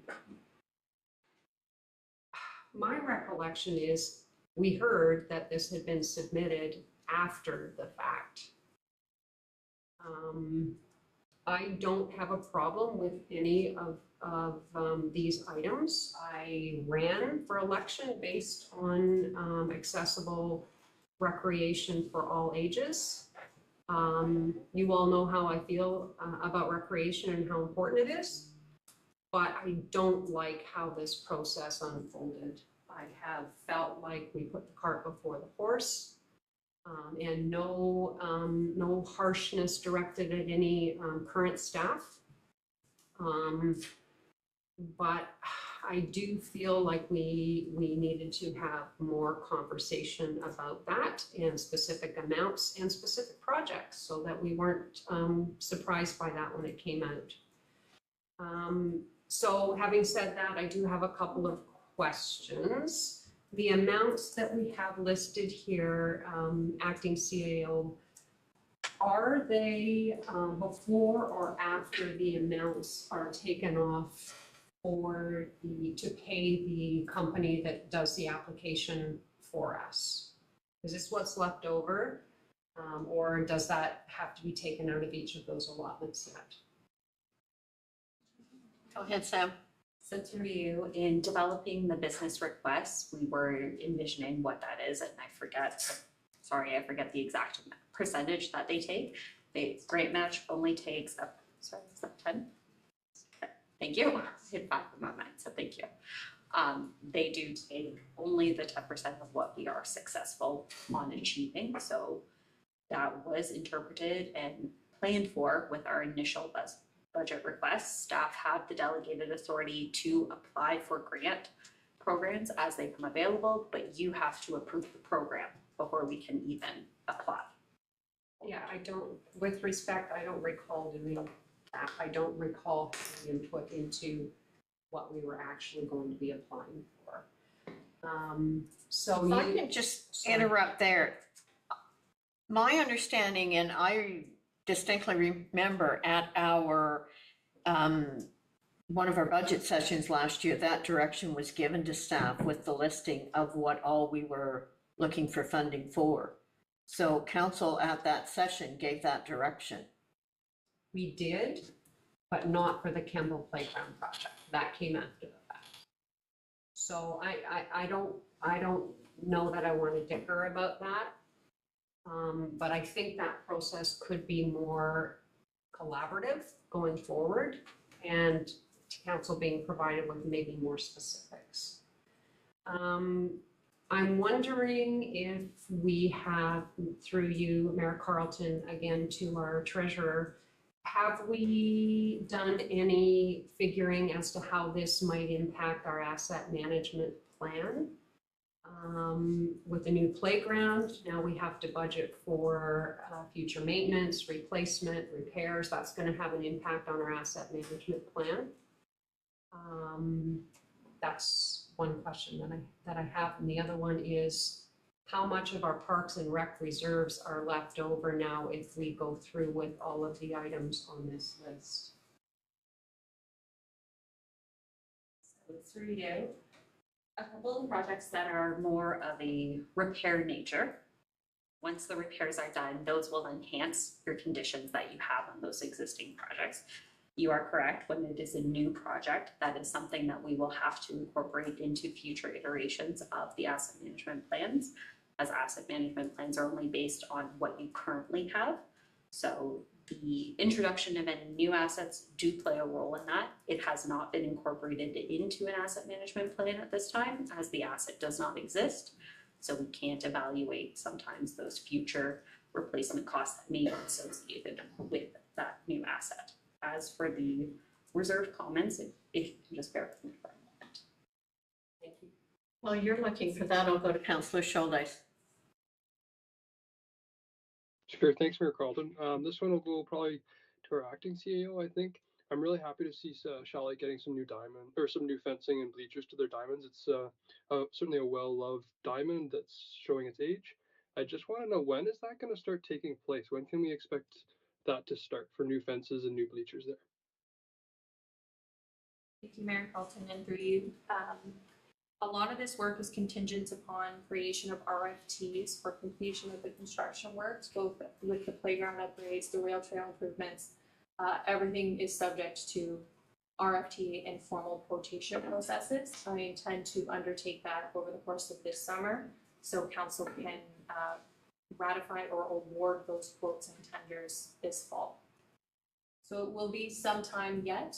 It won't happen per se next month, but it is very much on my mind to get those tenders and quotes formalized. And I would add to that then, is the intent then the work will happen next year, so by the end of 2026? Depending on timelines this fall, yes. Councillor Coburn? What does the grant say, Brittany, about when, like normally you get approval for the grant and then they expect you to have a shovel in the ground by the following week. Are we given more time this time, or? So the only contingency within this grant is that all projects be completed by March of 2027. And we're well under our way to have those completed by then. Deputy Mayor Pringle? Yeah, thanks, Mayor Carlton. The Shell Lake Washburn Greens, that's obviously through the arena, and it's ongoing now, right? That's correct. So are we hoping to be having completed by the start of next season? Absolutely. Is that washroom upgrades within the arena or the ones out by the ball diamond? The ones out by the.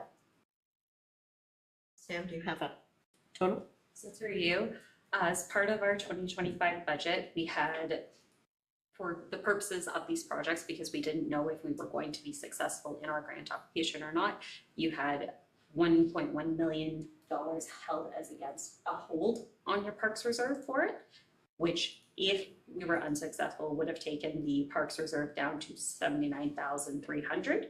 However, because we are successful, that will alleviate a $820,000 hold that was placed on that reserve. That would bring me to a balance of $899,300. Councillor Day. Thank you. This report and all the improvements will make many people happy in the townships. Sorry for my stumbling of words. So it's really great to see. I am confused. I'm just looking at the bigger picture. I don't remember. I'm still confused about grants, which is why I'm stumbling over my words so much. In terms of like, we gave direction to apply for a grant, and we just say apply for a grant, or are we approving applications to specific grant organizations? And because we haven't seen many of those come through over the last few years, is that because we haven't been applying to many grants? Go ahead, Sam. So through you, as part of your budget, you approve projects. This one was slightly different in the fact that staff did need the direction to apply for this specific grant because your budget had not been passed, therefore the projects had not been passed. After budget has been passed, myself and other members of leadership, we have regular meetings with Grant Match to determine what grants might be open at this time, to know what projects may be suitable for a grant. However, they also get our list of these are our projects for the coming year. So if there is something that comes up later throughout the year, they give us notice and let's pick this one back up. That's not to say that's the only way we look for grants. Myself and my team, we're also scouring for some of those grants because it's not always feasible for Grant Match to be the ones applying for us when they do take that 10%. So staff have applied. The ice storm that occurred, we have submitted a grant application to recuperate additional costs associated with that. So we're always trying to find those mitigating cost measures from an operating capacity as well as a capital capacity. And council didn't have to approve that grant application, but we did have to approve other. And I'm sorry, I'm still not fully understanding when council needs to approve grant applications and not. Through you, staff have the delegated authority to approve for all grants for operating purposes and approved capital purposes. If the capital had not been approved yet as part of the budget, that is when we do get to the council's direction to apply for the grant. Any further comments or questions? Okay, I will call the vote. All in favor? That is carried. Recommendation reports. The first one is whereas Special Events Bylaw 47-2013 requires council approval for events anticipating attendance of 1,000 or more individuals prior to the issuance of a special event permit. Now therefore be it resolved that the issuance of Special Events Permit 2-2025 for the 2025 Concours d'Elegance event be approved, subject to proof of appropriate insurance coverage. Could I have a mover and a seconder, please? Deputy Mayor Pringle, Councillor Scholdice. And for discussion on that one, I think they're also asking in there for us to waive that permit fee, which would, I'll go to you, Brittany. Sorry, I didn't mean to interrupt. That's okay. There is a request from Hubble Beach to have the special events permit fee waived. That's a fee of $500. It is not reflected in the motion before you this evening, so it would require an amendment should council be in support of that. And am I right in thinking we have waived this fee in the past for them? Okay. So does council want to consider amending the motion to waive that fee again? Yeah, I'll put the motion on the floor there to waive the fee for Pebble Beach. I'd second it if you want. Thank you. Okay, any discussion on this? I'm looking at the clerk because I think we've got mover and a seconder for, we've amended the motion before I had mover and a seconder on it, right? Are you okay with that, with amending it on everything in one motion? Okay, thank you. So any further discussion? Seeing none, I will call the vote. All in favor? That is carried. Next item is award of contract for Shallow Lake Water Treatment Plant Ion Exchange.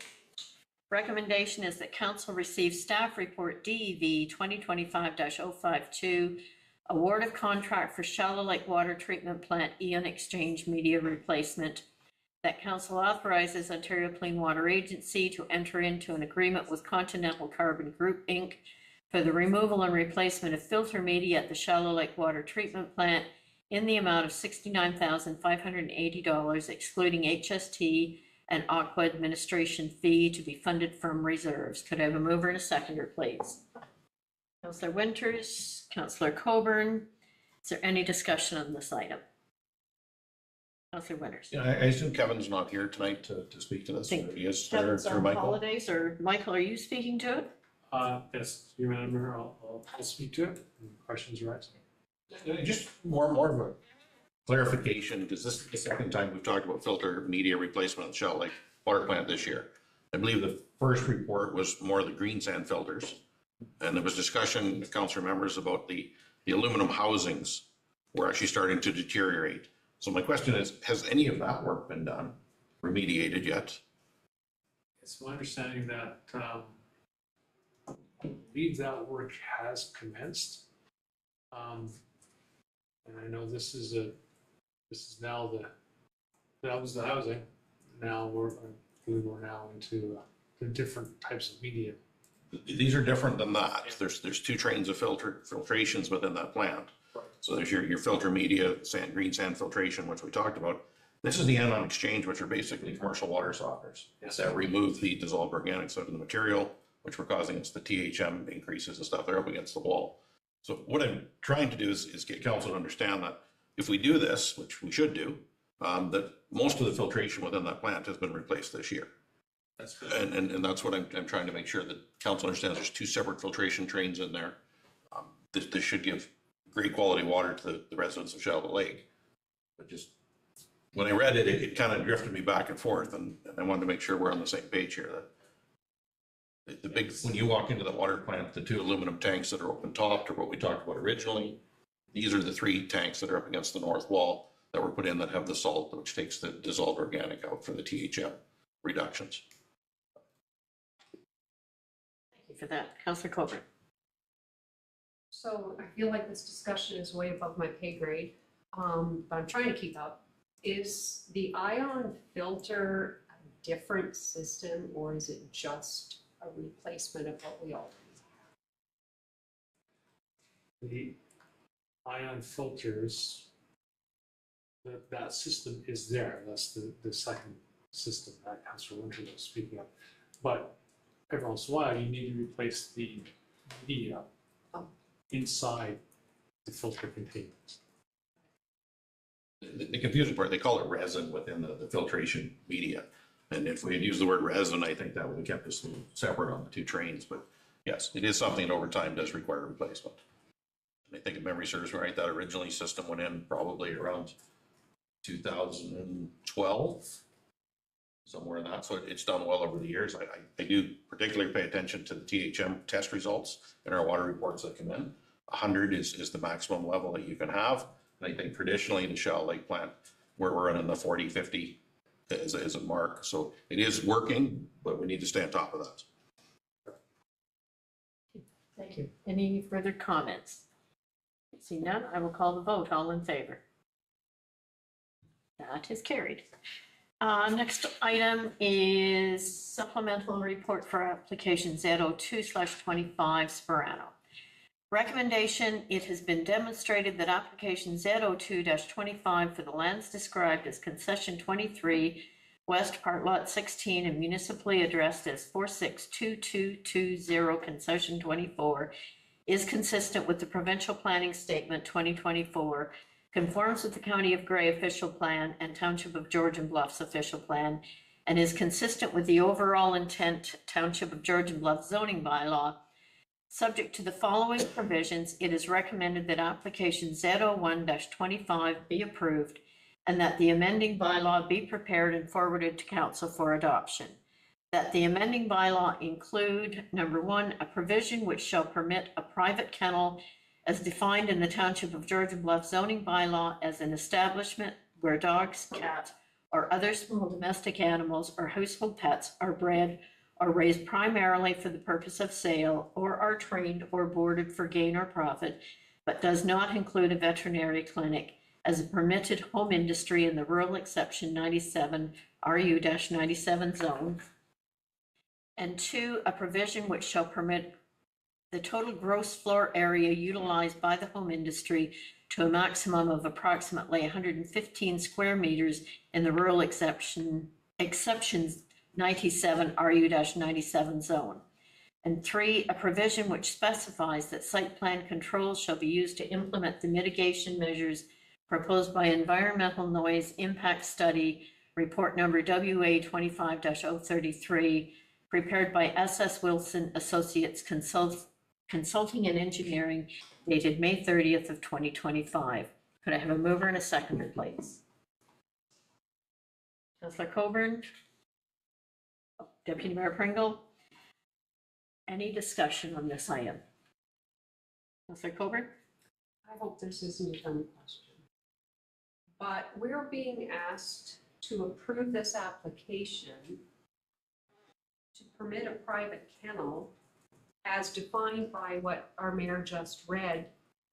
The applicant has continually said that they're not keeping or breeding animals for the purpose of sale or gain or profit.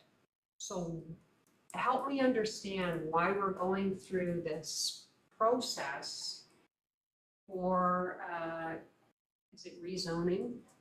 A zoning bylaw amendment, when it doesn't even meet the definition of kennel according to the applicant. I can take a side with that through Madam Mayor, and also Mr. Wildwood, who's the author of the report, probably provide some more information on this as well. Because it does not meet the definition of a kennel, which was reiterated in this, that's the reason why. Well, let me back up a little bit. Our bylaw, our zoning bylaw, does not permit a kennel use in any of our zones. It defines kennel use as listed in the recommendations, but it does not permit a kennel use per se in any of our zones. So if a person were to come in to want to start a kennel, they'd have to go through this sort of process. So the kennel use is being proposed unless we have a site-specific definition that is changing that to call it another form of kennel, which we have in this report. That's why the amendment's coming forward in the first place, is to recognize that there is a kennel use, whether it's private or not. That's what's being proposed. When you look at kennel uses from a broader perspective, the Planning Act and the Provincial Planning Statement recognize them as agriculture diversified use, so they're permitted at that level. The county likewise also recognizes them as an agricultural diversified use in the county plan. So it really boils down to the zoning level and then how is that kennel further treated? And that's where then we look at the other provisions that are listed here in terms of the size requirements and the use of site plan control.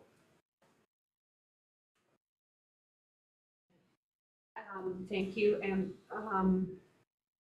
you're not receiving any information that's new here tonight. Is there anything that's new that's come about since we last discussed this? And to Mayor Carlton, I think the new information is so at the public meeting, the information I was provided in the past or at the public meeting is new. The Serranos have provided some supplemental information that's included in the report itself. I think if there's anything that we're looking at it differently from a planning perspective, is how do we implement the use? And we're using the site plan control method as a way of controlling that use and limiting that use to the requirements in the noise bylaw and the size requirements. So before I go to Mr. Wellwood for any comments he may have, am I right in thinking that we have a limitation on how many dogs a property can have? And that's why we're approaching it from this angle, is because there's going to be more animals than we would normally allow? And to Mayor Carlton, that is correct. In fact, that's how this whole process started.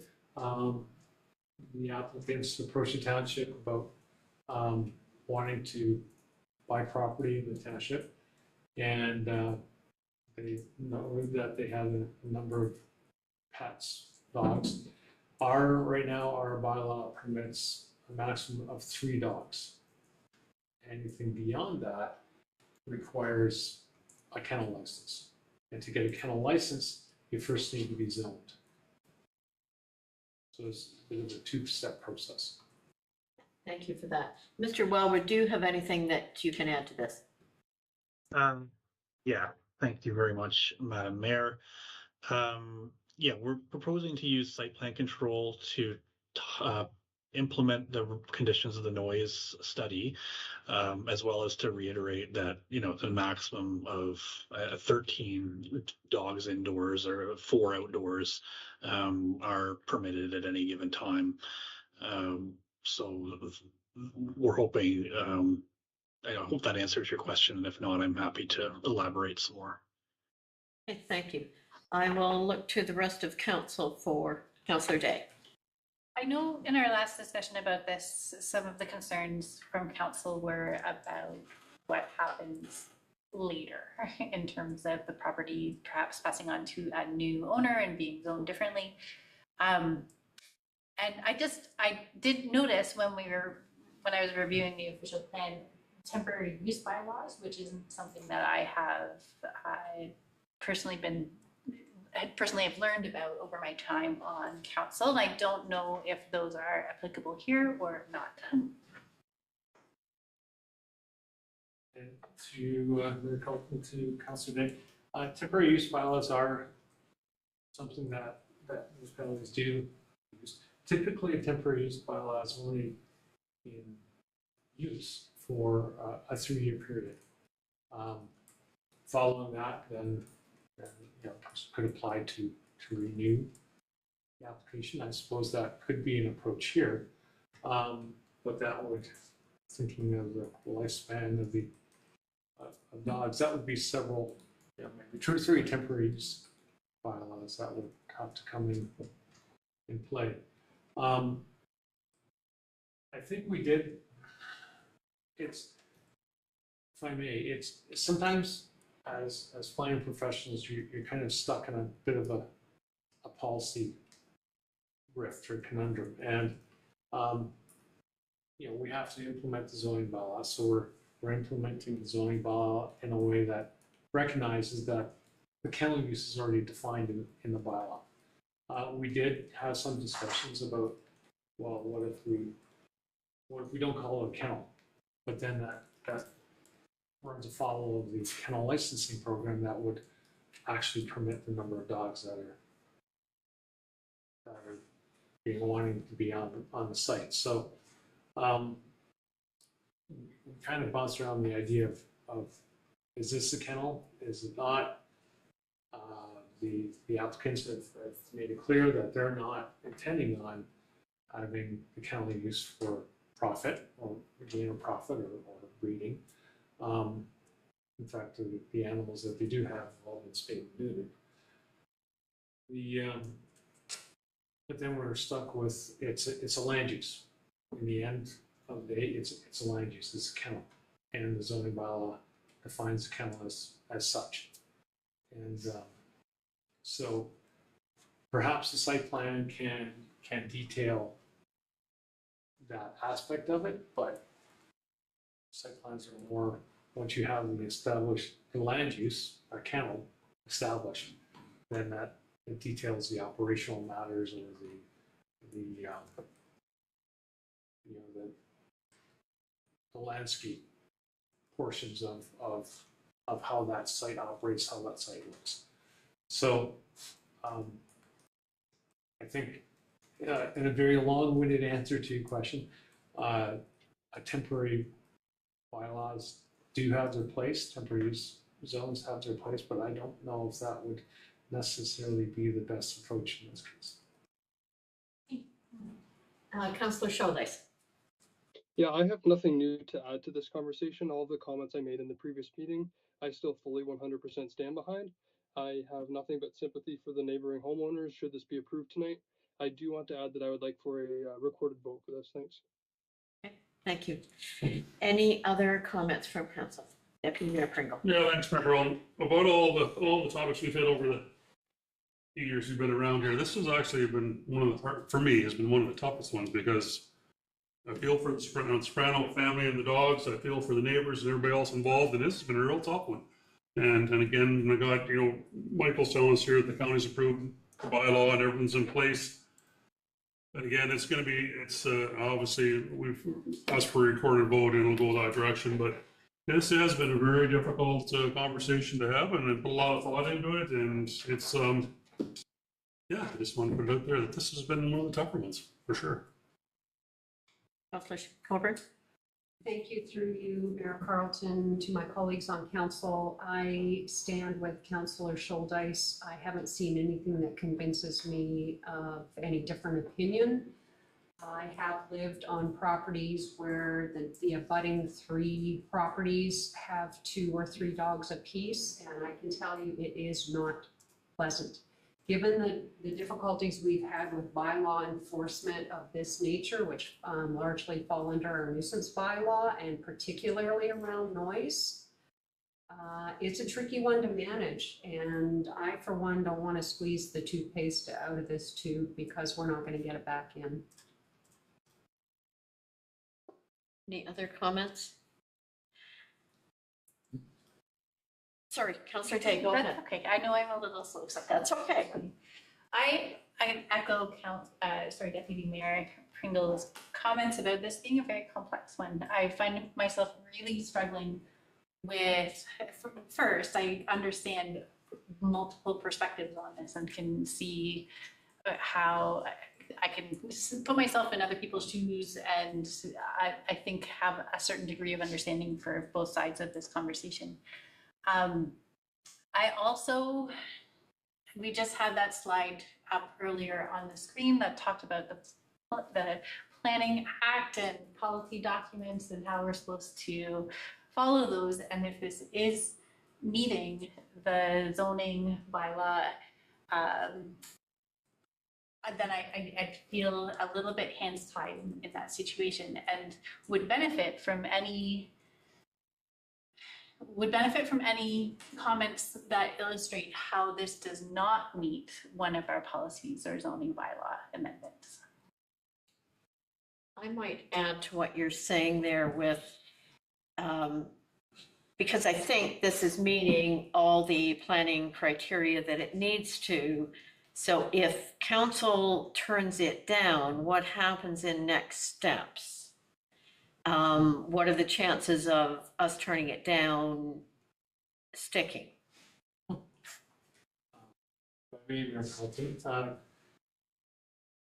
Next steps, if this were not supported by council, actually there's been some recent changes to the Planning Act that do impact zoning amendments and appeal rights. Zoning bylaw amendments are still appealable. They're appealable by the applicant, municipality, or prescribed persons. Dave, I believe that's how the Act mentions it. So prescribed persons are typically agencies, government bodies, that so to speak. So residents do not have an appeal right under zoning bylaw under recent changes to the Planning Act. So if the application were turned down, the applicants could appeal that decision, just as with any application, there's always that provision.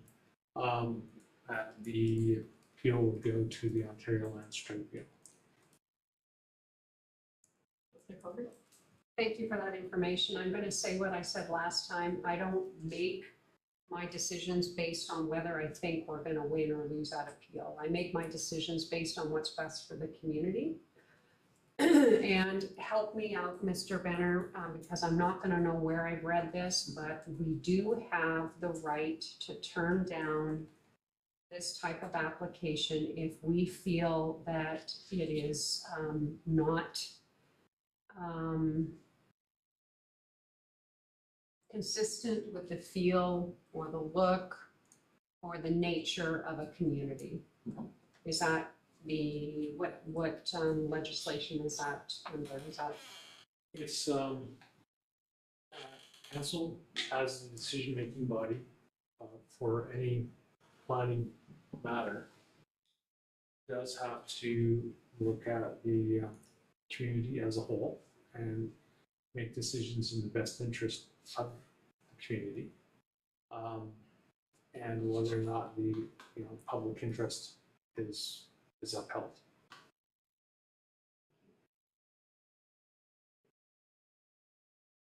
There's no further comments in. I will turn it to the clerk to, Sorry, I'm still digesting you. okay, If I sorry, yep. So this is I find this very complicated. What's best for the community and ensuring the public interest is upheld.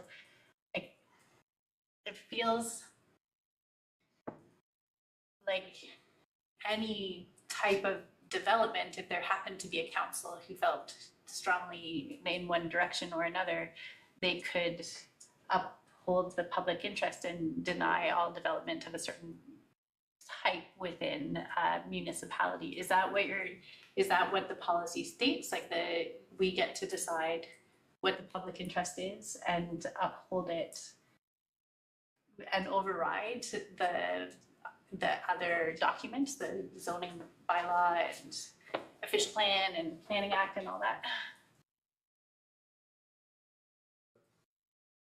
Right, through you, Mayor Colton. Let me broach this perhaps from another angle that might help council understand how this works. So, you know, when as a staff person and as professional planner, we're bound by certainly our code of ethics as a professional planner, but that code of ethics does speak to we have to make decisions that are in the best interest of the public.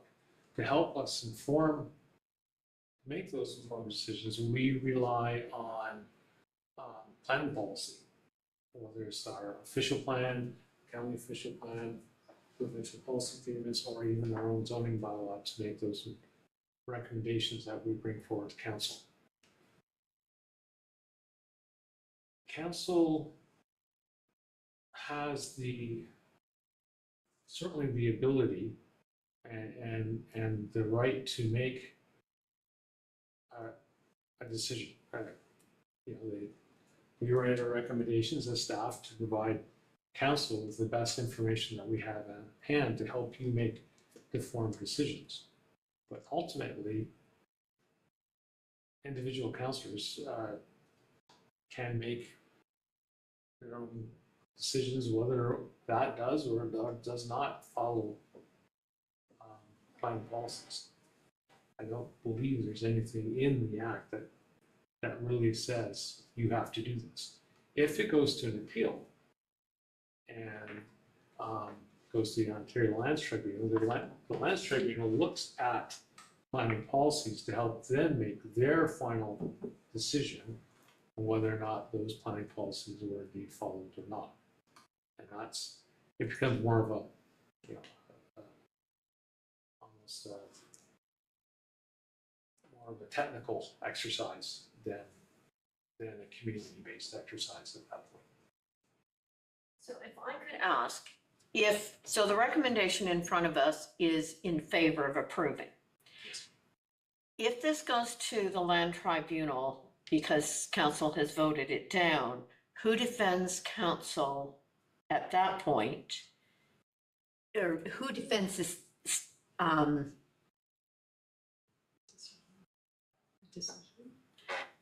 yeah, the decision of council, sorry, I was missing a word there. Who defends that decision that council has made?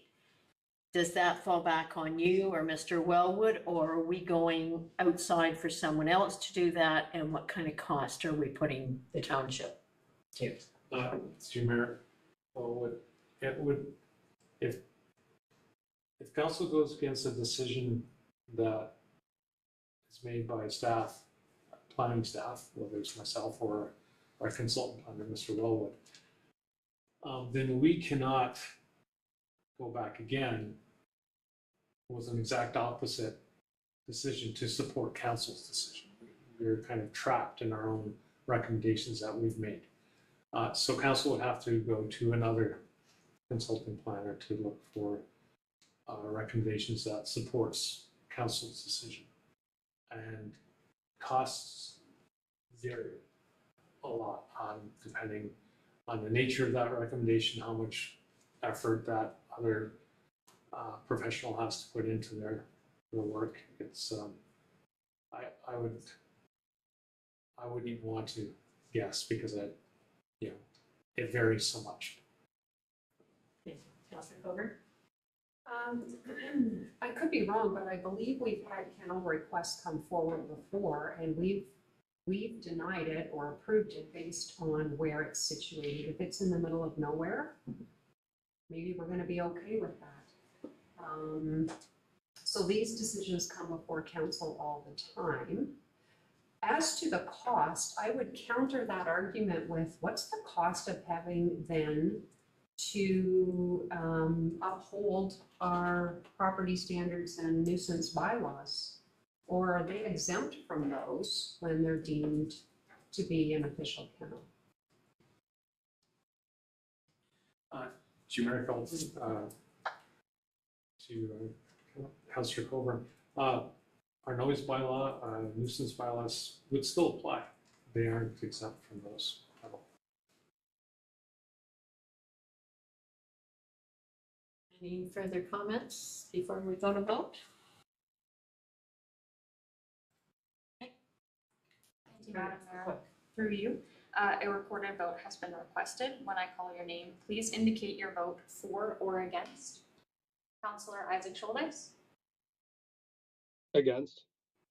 Councillor Tobin Day, For. Councillor Rick Winters, Against. Councillor Kathy Markover, Against. Deputy Mayor Graham Pringle, Against. Mayor Sue Carlton. For. With hesitation, but for. Thank you. That vote is lost.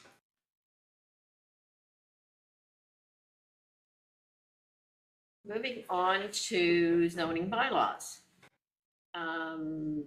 First recommendation is, whereas council has given consideration to the written comments submitted by the agencies in the decision on proposed zoning bylaw amendment application Z01-25 for Thomas Moore for property located at 122 Drive-In Crescent, Georgian Bluffs, and whereas council has considered oral submissions made at the public meeting, therefore be it resolved that council of the Township of Georgian Bluffs is satisfied that the proposed amendment is consistent with the provincial policy statement 2020 and other governing regulations, and that bylaw 2025-043 be read a first, second, and third time, finally passed, signed by the mayor and clerk, sealed with the seal of the corporation, and engrossed in the bylaw book. Could I have a mover and a seconder, please?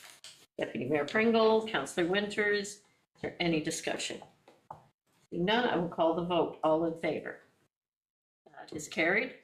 Next item is recommendation is whereas council has given consideration to the written comments submitted by the agencies in the decision on proposed zoning bylaw amendment application Z04-24 for Glen Cattle for property located at 258572 Gray Road 17, Georgian Bluffs, and whereas council has considered oral submissions made at the public meeting, therefore be it resolved that council of the Township of Georgian Bluffs is satisfied that the proposed amendment is consistent with the provincial policy statement 2020 and other governing regulations, and that bylaw 2025-044 be read a first, second, and third time, finally passed, signed by the mayor and clerk, sealed with the seal of the corporation, and engrossed in the bylaw book. Could I have a mover and a seconder, please? Councillor Coburn, Councillor Scholdice. Is there any discussion? Call the vote. All in favor? That is carried. Next item is whereas council has given consideration to the written comments submitted by the agencies in the decision on proposed zoning bylaw amendment application Z07-25 for Kirk Donaldson for property located at 718177 Highway 6, Georgian Bluffs. And whereas council has considered oral submissions made at the public meeting, therefore be it resolved that council of the Township of Georgian Bluffs is satisfied that the proposed amendment is consistent with provincial policy statement 2020 and other governing regulations, and that bylaw 2025-046 be read a first, second, and third time, and finally passed, signed by the mayor and clerk, sealed with the seal of the corporation, and engrossed in the bylaw book. Could I have a mover and a seconder, please? Deputy Mayor Pringle, Councillor Day. Is there any discussion? Seeing none, I will call the vote. All in favor? That is carried. We have no other bylaws. New business, notice of discussion, organizational structure as provided by Councillor Kathy Moore Coburn at the June 18th meeting. Councillor Coburn. Thank you. I feel like we have discussed 14.1 and 14.3 elsewhere in the agenda this evening. And unless staff have anything more to add, I'm satisfied with that discussion. Okay. Should I pause here? It's just. I think if we're good with 14.1 and 14.3, then let's go to 14.2, the public accessibility of township bylaws. Thank you.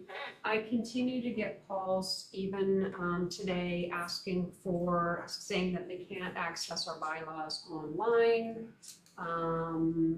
And I can easily, I've tried to look them up for them. That's not so easy for me anymore for some reason. I know I mentioned last time, this is a source of frustration for our residents. It's also on us that we're not being as transparent as we need to be. Sure, I can direct folks to contact our clerk who's super speedy in getting folks the information they need, but I don't see that as a valuable use of our clerk's time necessarily when she's so busy with other tasks. So I guess I'm looking for an update as to when our bylaws can be in a place on our website that folks can find easily and not have to go through a public portal and then do filters and a search and keep their fingers and toes crossed that the right bylaw will appear. I will turn to staff. Who wants to respond? Thank you, Mayor Carlton. Through you. I'll start, but the website isn't in my purview, so I might have to direct it to Brittany, who oversees that side of things. The thing about our website is that we don't actually have a document library that's publicly searchable or accessible. With our website, one of the things that we can do is embed individual links to bylaws, kind of like everywhere on our website. But sometimes, links get broken or, they're updated and they're in multiple places and they need to be replaced. So in that function, it would kind of be a full-time job to maintain them on our website that way. The public information portal that Councillor Coburn is speaking about was simply just me taking advantage of the free program to us with Microsoft 365. There aren't a lot of municipalities that have a public information library. They tend to go the other way where they will embed the bylaws on their website in applicable places. But that doesn't include all of the bylaws of our municipality. And so in creating a bylaw or repository, you can put an unlimited number of bylaws in there. So at the current moment, we're sort of working with either continuing to utilize the free public information library that we're developing. It's still underway and not fully developed at this time, but that is something that is free to us, and that is not a direction that me or my team previously had from council, just something that we decided we wanted to try out and make work. But of course, if that's not something that is working, council could invest in a program that is more user-friendly, searchable.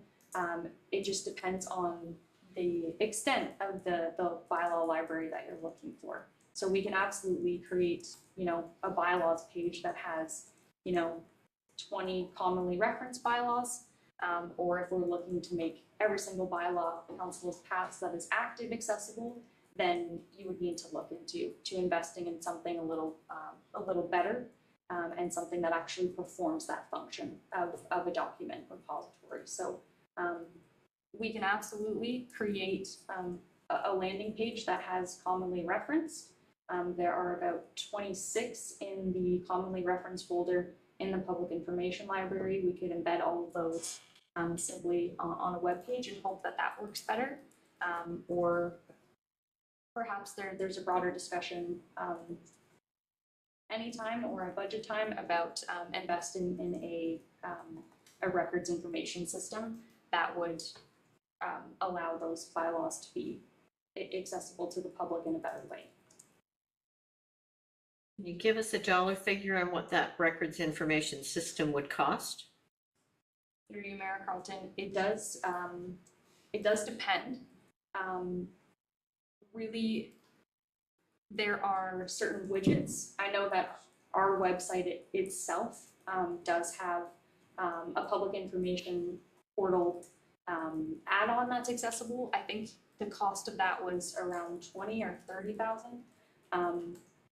And then if you're looking at actually investing in your records management program, which hasn't existed in the 24 years the township has been established, and we'll come back in a future staff report about next steps for records information and management. You're looking at probably about $100,000 for a commitment to managing all of the township's documentation. Thank you. Did you have anything to add to that, Brittany? Councillor Coburn. I can appreciate that it would be a full-time job. Absolutely. I wonder if we might, so when I go to our website and I love the colorful icons, one of them says bylaws coming soon, but what we really mean is they're not really coming soon, like it's pending some decisions. So I would be happy at this point in time if we had the, correct me if I'm wrong, 24 most commonly requested bylaws out there, right? So our procedure bylaw, our property standards bylaw, our nuisance bylaw, our short-term accommodation bylaw, our road allowance and shore road allowance bylaws. These are the ones that people are asking me for.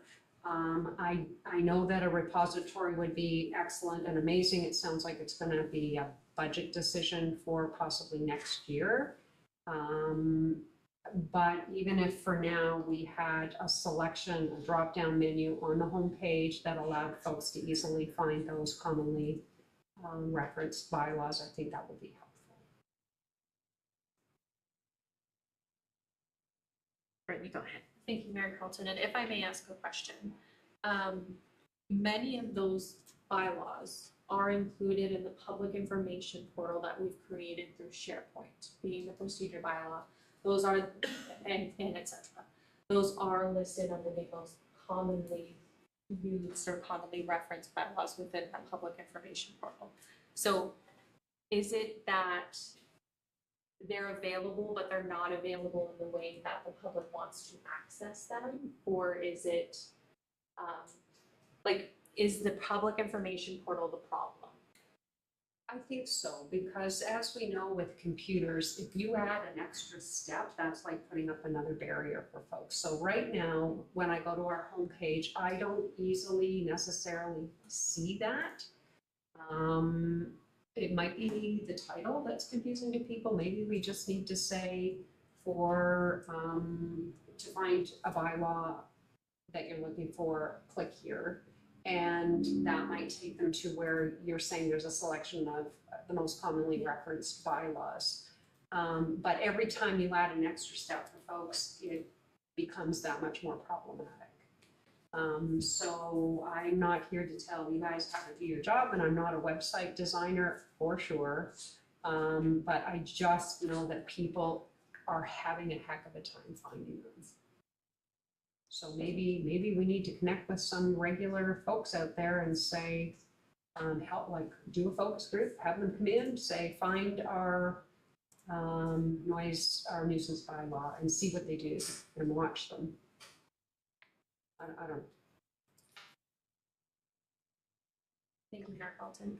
We're happy to take that feedback and build it into at least the main site, the welcome page, build the information portal onto the welcome page and give a descriptor as to what that actually means. Carly's team has done a lot of work in building our first records management program, our first electronic records management program, and that repository of all bylaws is possible through that platform. So eventually, all bylaws of the township that are active will be available through that repository in the information portal. That is only possible through a managed system.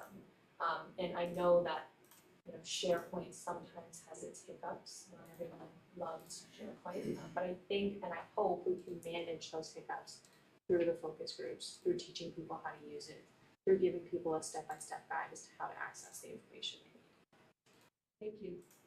I wonder, do we have a newsletter coming out anytime soon? When's our next? I wonder if this information could be on there.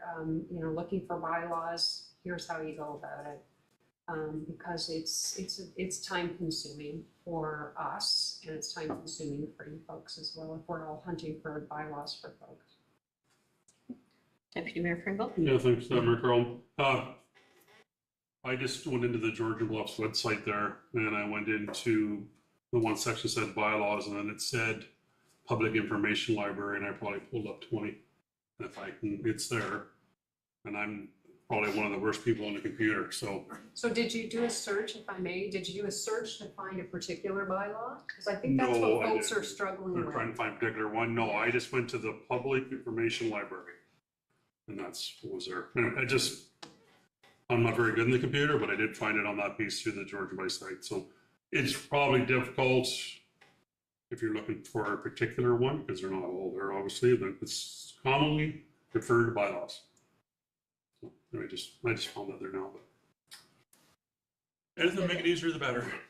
Councillor Day? I also found it. I also did an unsuccessful search as a secondary action, which would be one of my first approaches finding something on a website. The leaving or coming soon phrase above the commonly referenced bylaws may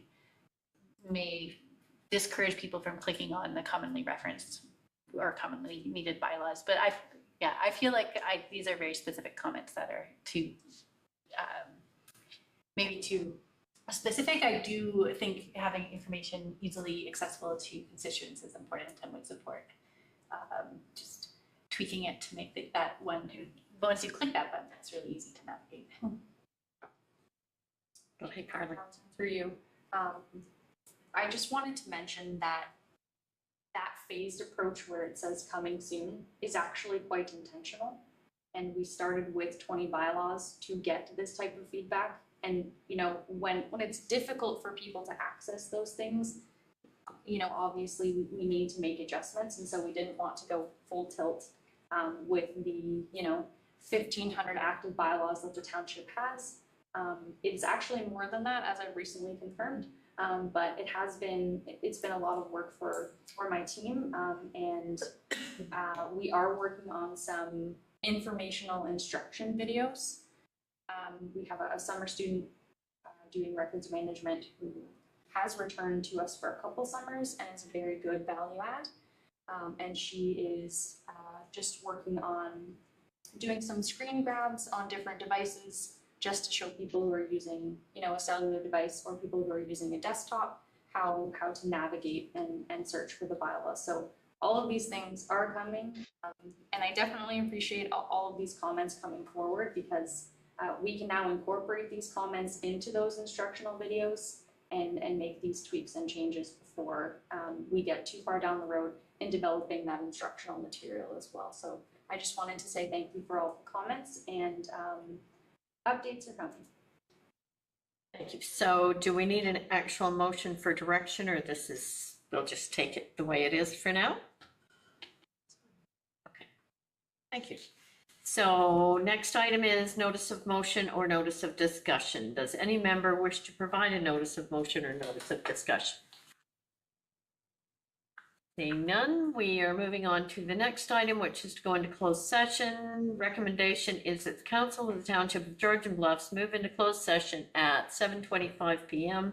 in the Sarawak Room with Manager of Human Resources and Manager of Legislative Services / Clerk remaining in the room to discuss 16.1 minutes of previous meetings, 16.1.1 June 11th, 2025, and 16.2 Labor Relations or Employee Negotiations Open Meeting Exemption D of Section 239, subsection 2 of the Municipal Act 2001, CAO recruitment. Could I have a mover and a seconder, please? Deputy Mayor Pringle, Councillor Winters, all in favor? That is carried. We will now be going into closed session, and I'm wondering if we can take just a 2-minute break.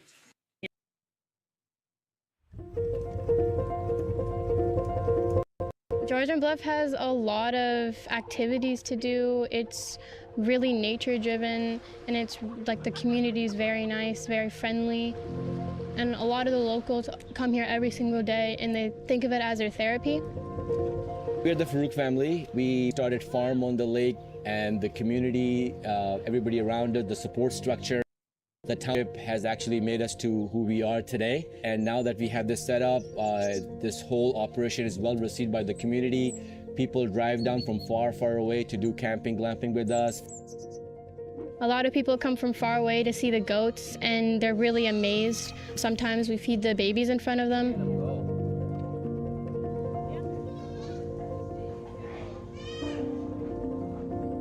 When we think about Georgian Bluffs, it's really the Reiki forest bathing that comes to my mind. I'm a Reiki master teacher, and we were looking to bring our people for a retreat, and this property just popped up, and we realized that behind it's a beautiful forest. Every time we are driving up, I feel so relaxed. The air is amazing. If you're an outdoor enthusiast, there's never-ending things to do. There's the hiking all over through the escarpment. There's the bay, the water, if you're into water sports or sailing. And of course, pickleball is growing fast, and it's all over the place right now. So there's lots to do.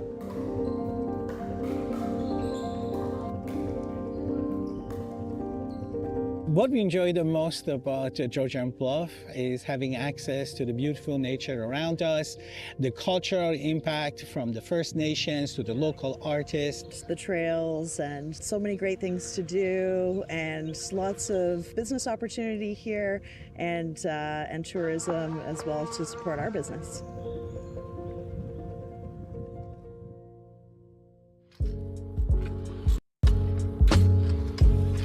First off, what I love about the area is the scenery. It's absolutely beautiful. Like, it's right in the name of the municipality, the Bluffs. Another thing too that I noticed from living through here is all the small communities throughout Georgian Bluffs. They're very unique, and they might be very small, but we're very big with heart. Everybody looks out for each other, takes care of each other, and just the way locals support locals. So the ability to have a local business and prosper is very apparent here in Georgian Bluffs. People are more genuine here. People are more sincere. They're kind. They know the word please and thank you. It's the way life used to be. It's more simpler. You feel like you're part of something. The Township of Georgian Bluffs as a municipality is proud to serve its residents, whether it be looking after infrastructure, looking after our roads, grading our gravel roads, looking after our parks, our trails, our community centres, our ice arena, or providing the services that residents rely on every single day when they come to our township offices, I'm proud to lead a team which is here serving the residents of Georgian Bluffs every single day.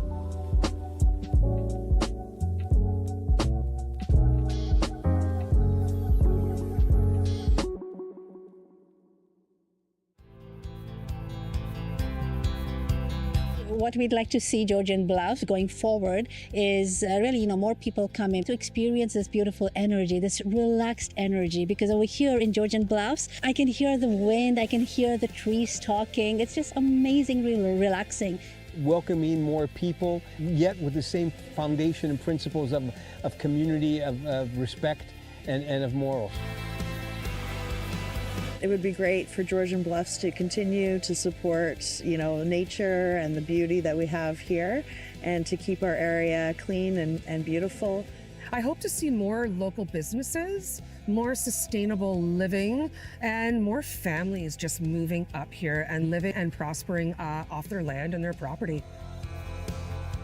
For me and my family, Georgian Bluffs means being close to nature. Having the escarpment to hike and the water of Georgian Bay at our doorstep is something that draws us to being part of this community. The family-friendly neighborhoods, the fact I can connect with my neighbors and see them on the street and say hello, and I know the people I'm seeing each day, is something which for me is something I treasure and my family treasures about being in Georgian Bluffs.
We are Dirk and Alma DeVries, and we are coming to you from Dual Acres.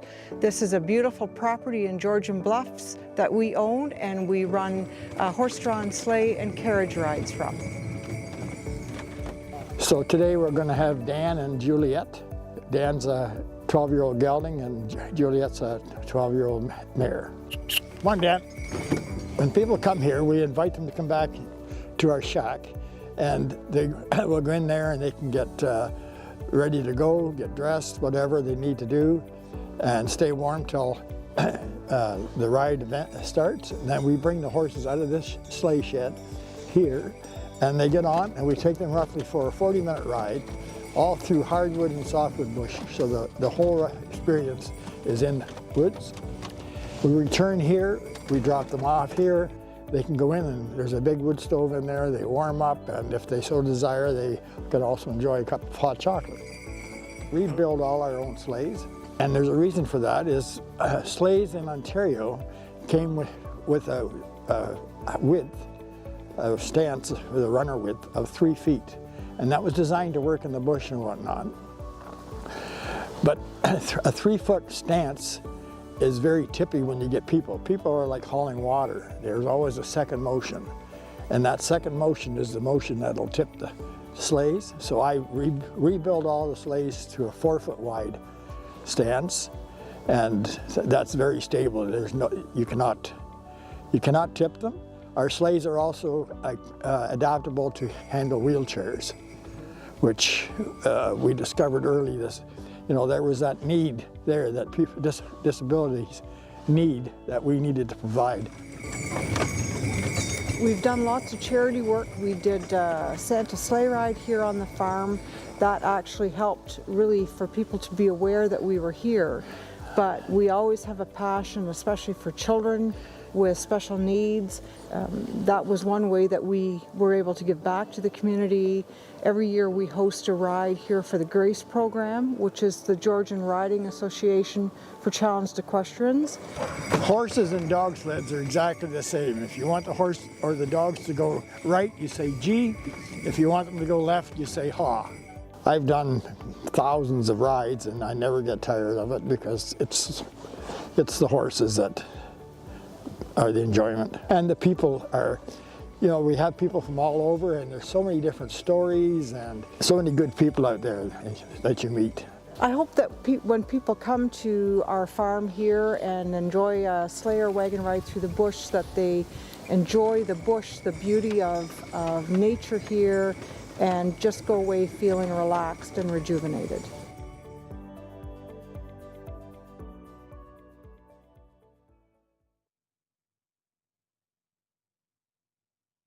The Welcome Package is a tool that was developed by GB-LIP's subcommittee community. It was a tool that was supposed to be used for municipalities to share information with new residents, specifically immigrants coming to their communities, in a consistent way across Grey and Bruce counties. And what's great about it is the package was actually translated into multiple different languages. As my own personal lived experience as an immigrant, not everything was accessible to me with the click of my hand. But the Welcome Package, if you look up the municipality website, all the information that you need about the schools, about the local hospitals, about the local grocery stores, about the settlement service provider in your area. So I think it is a one-stop shop for all your settlement needs.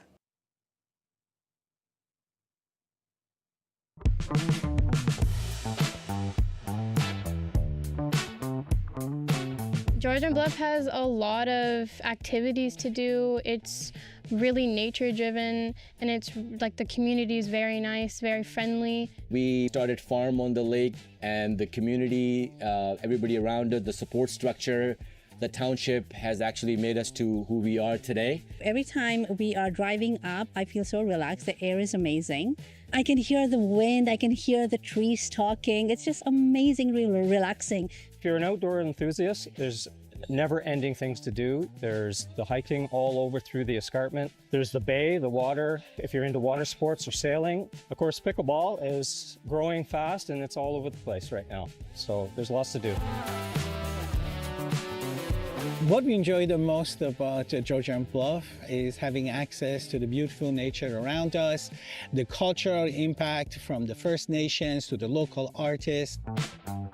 First off, what I love about the area is the scenery. It's absolutely beautiful. Like, it's right in the name of the municipality, the Bluffs. Everybody looks out for each other, takes care of each other, and just the way locals support locals. So the ability to have a local business and prosper is very apparent here in Georgian Bluffs.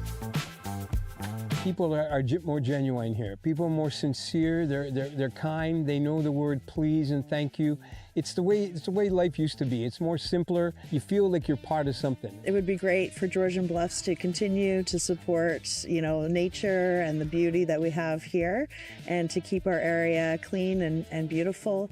For me and my family, Georgian Bluffs means being close to nature. Having the escarpment to hike and the water of Georgian Bay at our doorstep is something that draws us to being part of this community. The family-friendly neighbourhoods, the fact I can connect with my neighbours and see them on the street, say hello, and I know the people I'm seeing each day, is something which for me is something I treasure and my family treasures about being in Georgian Bluffs.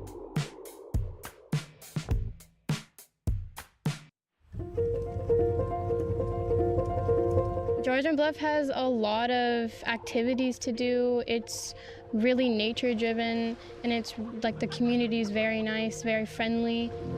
And a lot of the locals come here every single day and they think of it as their therapy. We're the Farouk family. We started Farm on the Lake, and the community, everybody around it, the support structure, the township has actually made us to who we are today. And now that we have this set up, this whole operation is well received by the community. People drive down from far, far away to do camping, glamping with us. A lot of people come from far away to see the goats, and they're really amazed. Sometimes we feed the babies in front of them.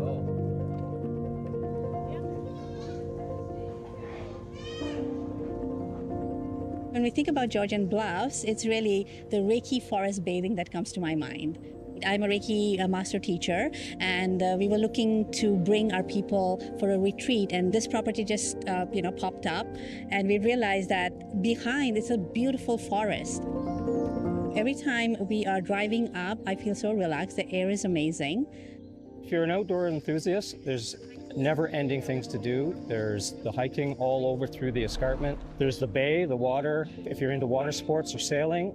And of course, pickleball is growing fast and it's all over the place right now. So there's lots to do.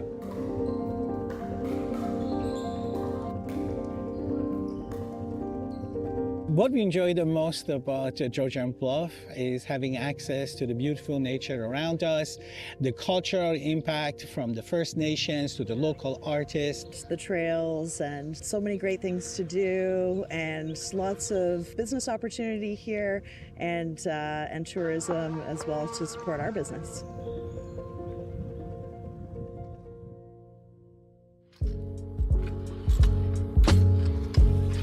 First off, what I love about the area is the scenery. It's absolutely beautiful. Like, it's right in the name of the municipality, the Bluffs. Another thing too that I noticed from living through here is all the small communities throughout Georgian Bluffs. They're very unique, and they might be very small, but we're very big with heart.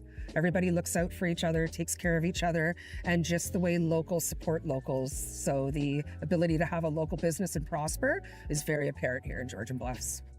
People are more genuine here. People are more sincere. They're kind. They know the word please and thank you. It's the way life used to be. It's more simpler. You feel like you're part of something.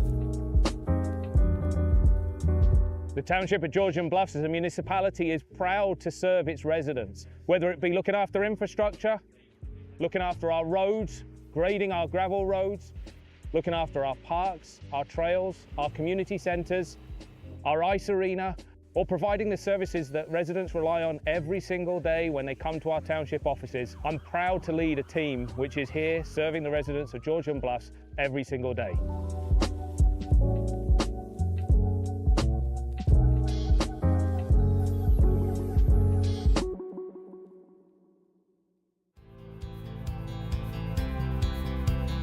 What we'd like to see Georgian Bluffs going forward is really, more people coming to experience this beautiful energy, this relaxed energy. Because over here in Georgian Bluffs, I can hear the wind, I can hear the trees talking. It's just amazingly relaxing.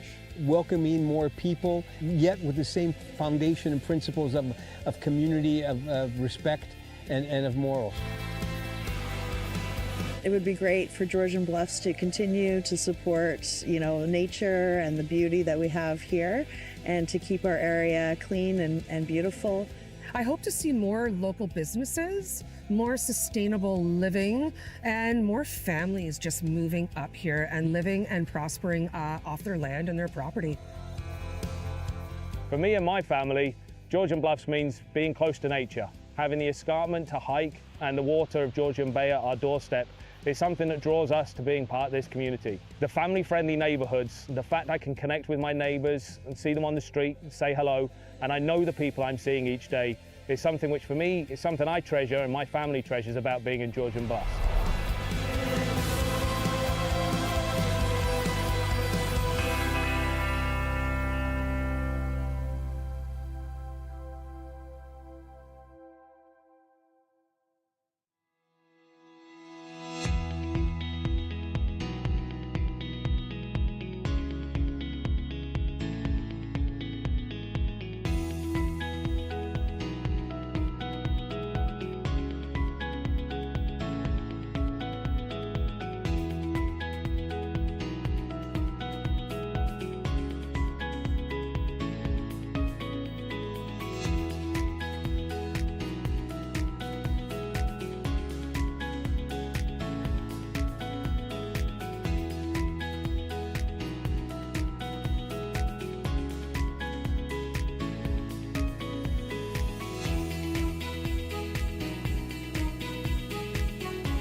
We are Dirk and Alma DeVries, and we are coming to you from Dual Acres. This is a beautiful property in Georgian Bluffs that we own, and we run horse-drawn sleigh and carriage rides from. So today we're going to have Dan and Juliet. Dan's a 12-year-old gelding and Juliet's a 12-year-old mare. Come on, Dan. When people come here, we invite them to come back to our shack, and they will go in there and they can get ready to go, get dressed, whatever they need to do, and stay warm till the ride event starts. And then we bring the horses out of this sleigh shed here, and they get on, and we take them roughly for a 40-minute ride, all through hardwood and softwood bush. So the whole experience is in the woods. We return here, we drop them off here. They can go in, and there's a big wood stove in there. They warm up, and if they so desire, they can also enjoy a cup of hot chocolate. We build all our own sleighs, and there's a reason for that. Is sleighs in Ontario came with a width of stance, with a runner width of 3 feet, and that was designed to work in the bush and whatnot. But a 3-foot stance is very tippy when you get people. People are like hauling water. There's always a second motion, and that second motion is the motion that'll tip the sleighs. So I rebuild all the sleighs to a 4-foot wide stance, and that's very stable. You cannot tip them. Our sleighs are also adaptable to handle wheelchairs, which we discovered early. There was that need there that people with disabilities need, that we needed to provide. We've done lots of charity work. We did Santa sleigh ride here on the farm. That actually helped really for people to be aware that we were here. But we always have a passion, especially for children with special needs. That was one way that we were able to give back to the community. Every year we host a ride here for the GRACE program, which is the Georgian Riding Association for Challenged Equestrians. Horses and dog sleds are exactly the same. If you want the horse or the dogs to go right, you say gee. If you want them to go left, you say haw. I've done thousands of rides, and I never get tired of it because it's the horses that are the enjoyment. And the people are, we have people from all over, and there's so many different stories and so many good people out there that you meet. I hope that when people come to our farm here and enjoy a sleigh or wagon ride through the bush, that they enjoy the bush, the beauty of nature here, and just go away feeling relaxed and rejuvenated.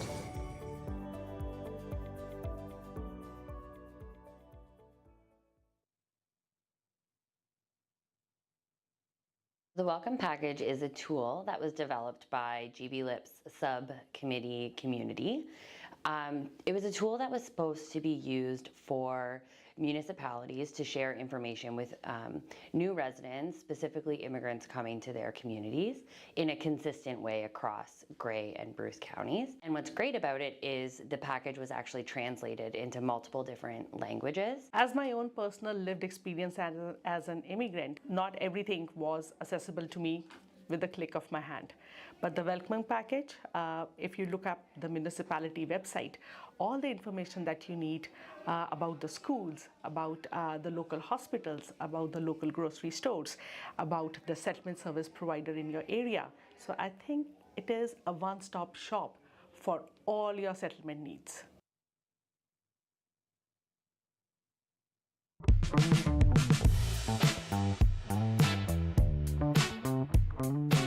Georgian Bluff has a lot of activities to do. It's really nature driven, and it's like the community is very nice, very friendly. We started Farm on the Lake, and the community, everybody around it, the support structure, the township has actually made us to who we are today. Every time we are driving up, I feel so relaxed. The air is amazing.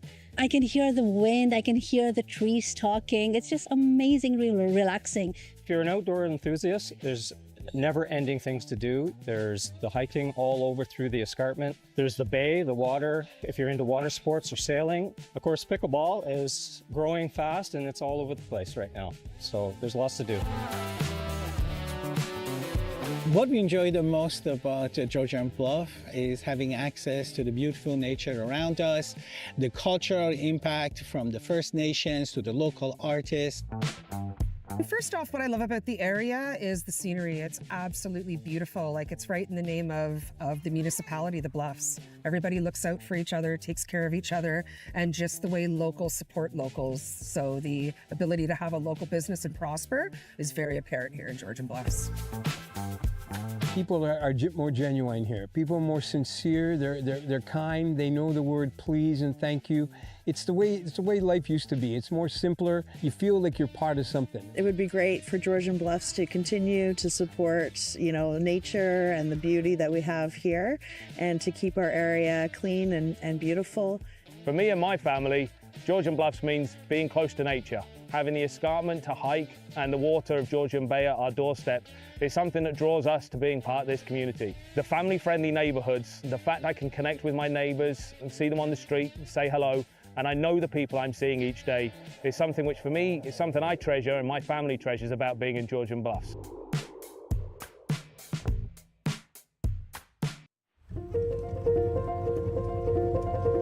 Georgian Bluff has a lot of activities to do. It's really nature driven, and it's like the community is very nice, very friendly. And a lot of the locals come here every single day and they think of it as their therapy. We're the Farouk family. We started Farm on the Lake, and the community, everybody around it, the support structure, the township has actually made us to who we are today. And now that we have this set up, this whole operation is well received by the community. People drive down from far, far away to do camping, glamping with us. A lot of people come from far away to see the goats, and they're really amazed. Sometimes we feed the babies in front of them.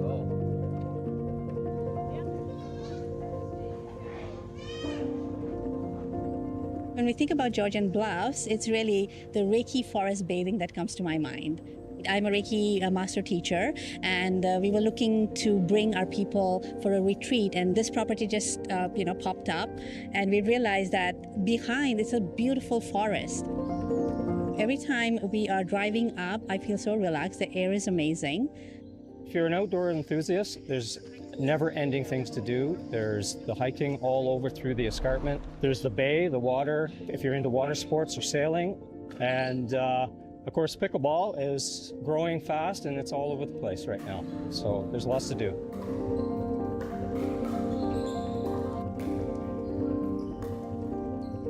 What we enjoy the most about Georgian Bluff is having access to the beautiful nature around us, the cultural impact from the First Nations to the local artists. The trails and so many great things to do, and lots of business opportunity here, and tourism as well to support our business.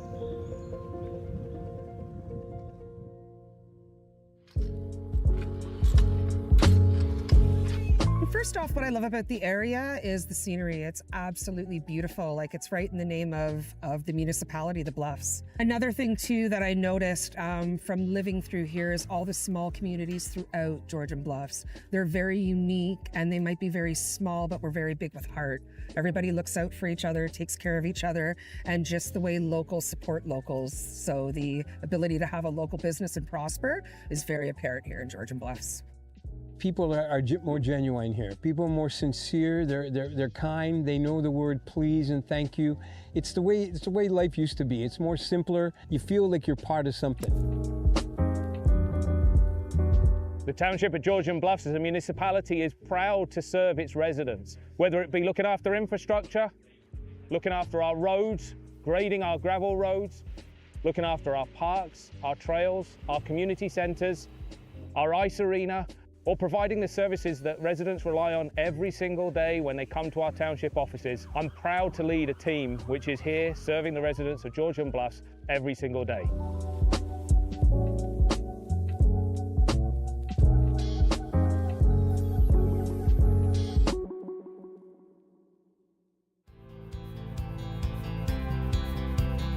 what we'd like to see Georgian Bluffs going forward is really, more people coming to experience this beautiful energy, this relaxed energy. Because over here in Georgian Bluffs, I can hear the wind, I can hear the trees talking. It's just amazingly relaxing.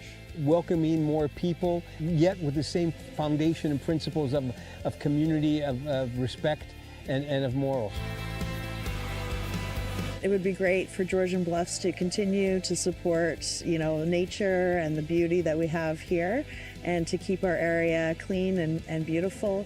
I hope to see more local businesses, more sustainable living, and more families just moving up here and living and prospering off their land and their property.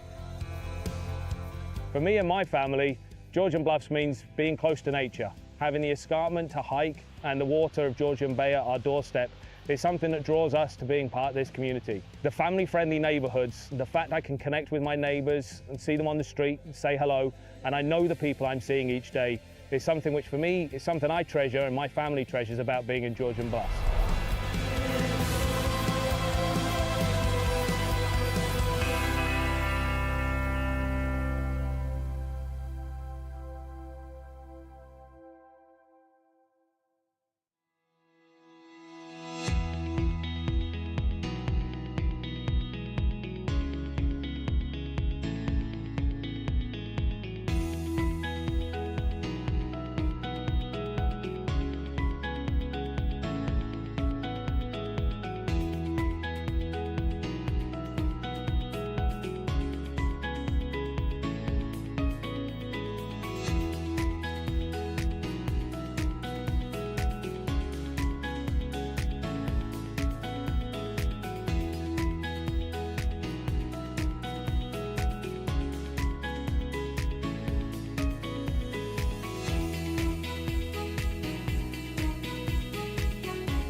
are Dirk and Alma DeVries, and we are coming to you from Dual Acres.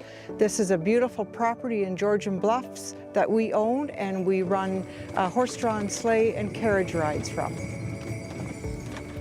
So today we're going to have Dan and Juliet. Dan's a 12-year-old gelding and Juliet's a 12-year-old mare. Come on, Dan.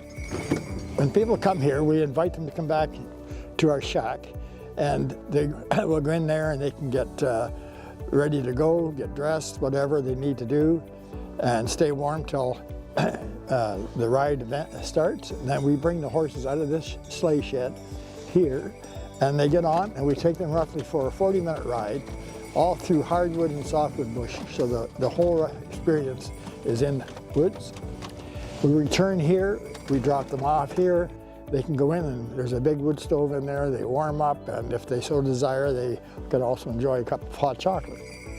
We build all our own sleighs, and there's a reason for that. Is sleighs in Ontario came with a width of stance, with a runner width of 3 feet, and that was designed to work in the bush and whatnot. But a 3-foot stance is very tippy when you get people. People are like hauling water. There's always a second motion, and that second motion is the motion that'll tip the sleighs. So I rebuild all the sleighs to a 4-foot wide stance, and that's very stable. There's no, you cannot tip them. Our sleighs are also adaptable to handle wheelchairs, which we discovered early. There was that need there that people with disabilities need, that we needed to provide. We've done lots of charity work. We did Santa sleigh ride here on the farm. That actually helped really for people to be aware that we were here. But we always have a passion, especially for children with special needs. That was one way that we were able to give back to the community. Every year we host a ride here for the GRACE program, which is the Georgian Riding Association for Challenged Equestrians. Horses and dog sleds are exactly the same. If you want the horse or the dogs to go right, you say gee. If you want them to go left, you say haw. I've done thousands of rides and I never get tired of it, because it's the horses that are the enjoyment. And the people are, we have people from all over, and there's so many different stories and so many good people out there that you meet. I hope that when people come to our farm here and enjoy a sleigh or wagon ride through the bush, that they enjoy the bush, the beauty of nature here, and just go away feeling relaxed and rejuvenated.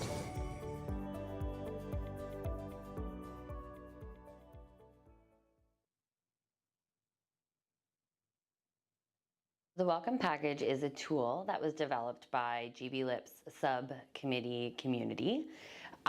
It was a tool that was supposed to be used for municipalities to share information with new residents, specifically immigrants coming to their communities, in a consistent way across Grey and Bruce counties. And what's great about it is the package was actually translated into multiple different languages. As my own personal lived experience as an immigrant, not everything was accessible to me with the click of my hand. But the welcoming package, if you look up the municipality website, all the information that you need about the schools, about the local hospitals, about the local grocery stores, about the settlement service provider in your area. So I think it is a one-stop shop for all your settlement needs.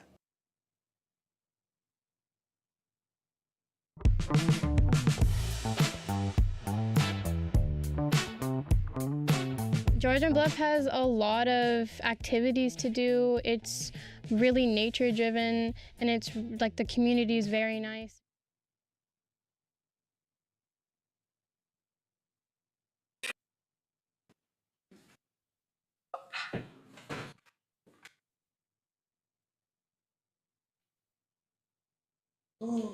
So, council went into closed session under open meeting exemption D of section 239(2) of the Municipal Act 2001. As a result of closed session discussions, the following actions were taken. 16.1 minutes of the June 11th closed session meeting were approved in accordance with the closed session policy 16.2, direction was provided to staff with respect to ongoing CAO recruitment efforts. The confirming bylaw recommendation is that bylaw number 2025-047, being a bylaw to confirm the proceedings of council on July 2nd, 2025, be read a first, second, and third time, finally passed, signed by the mayor and clerk, sealed with the seal of the corporation, and engrossed in the bylaw book. Could I have a mover and a seconder, please? Councillor Winters and Councillor Day, all in favor? It is carried. Adjournment. Committee of the Whole will meet next Wednesday, July whatever date that is next week, 9th, thank you. 2025 at 5 p.m. and again on July 16th. If there's no further business, I will now call for adjournment of this meeting. The meeting be adjourned at 8:33 p.m. Deputy Mayor Pringle. Seconder, Councillor Day, all in favor. Carried. We are now adjourned. Thank you, everyone.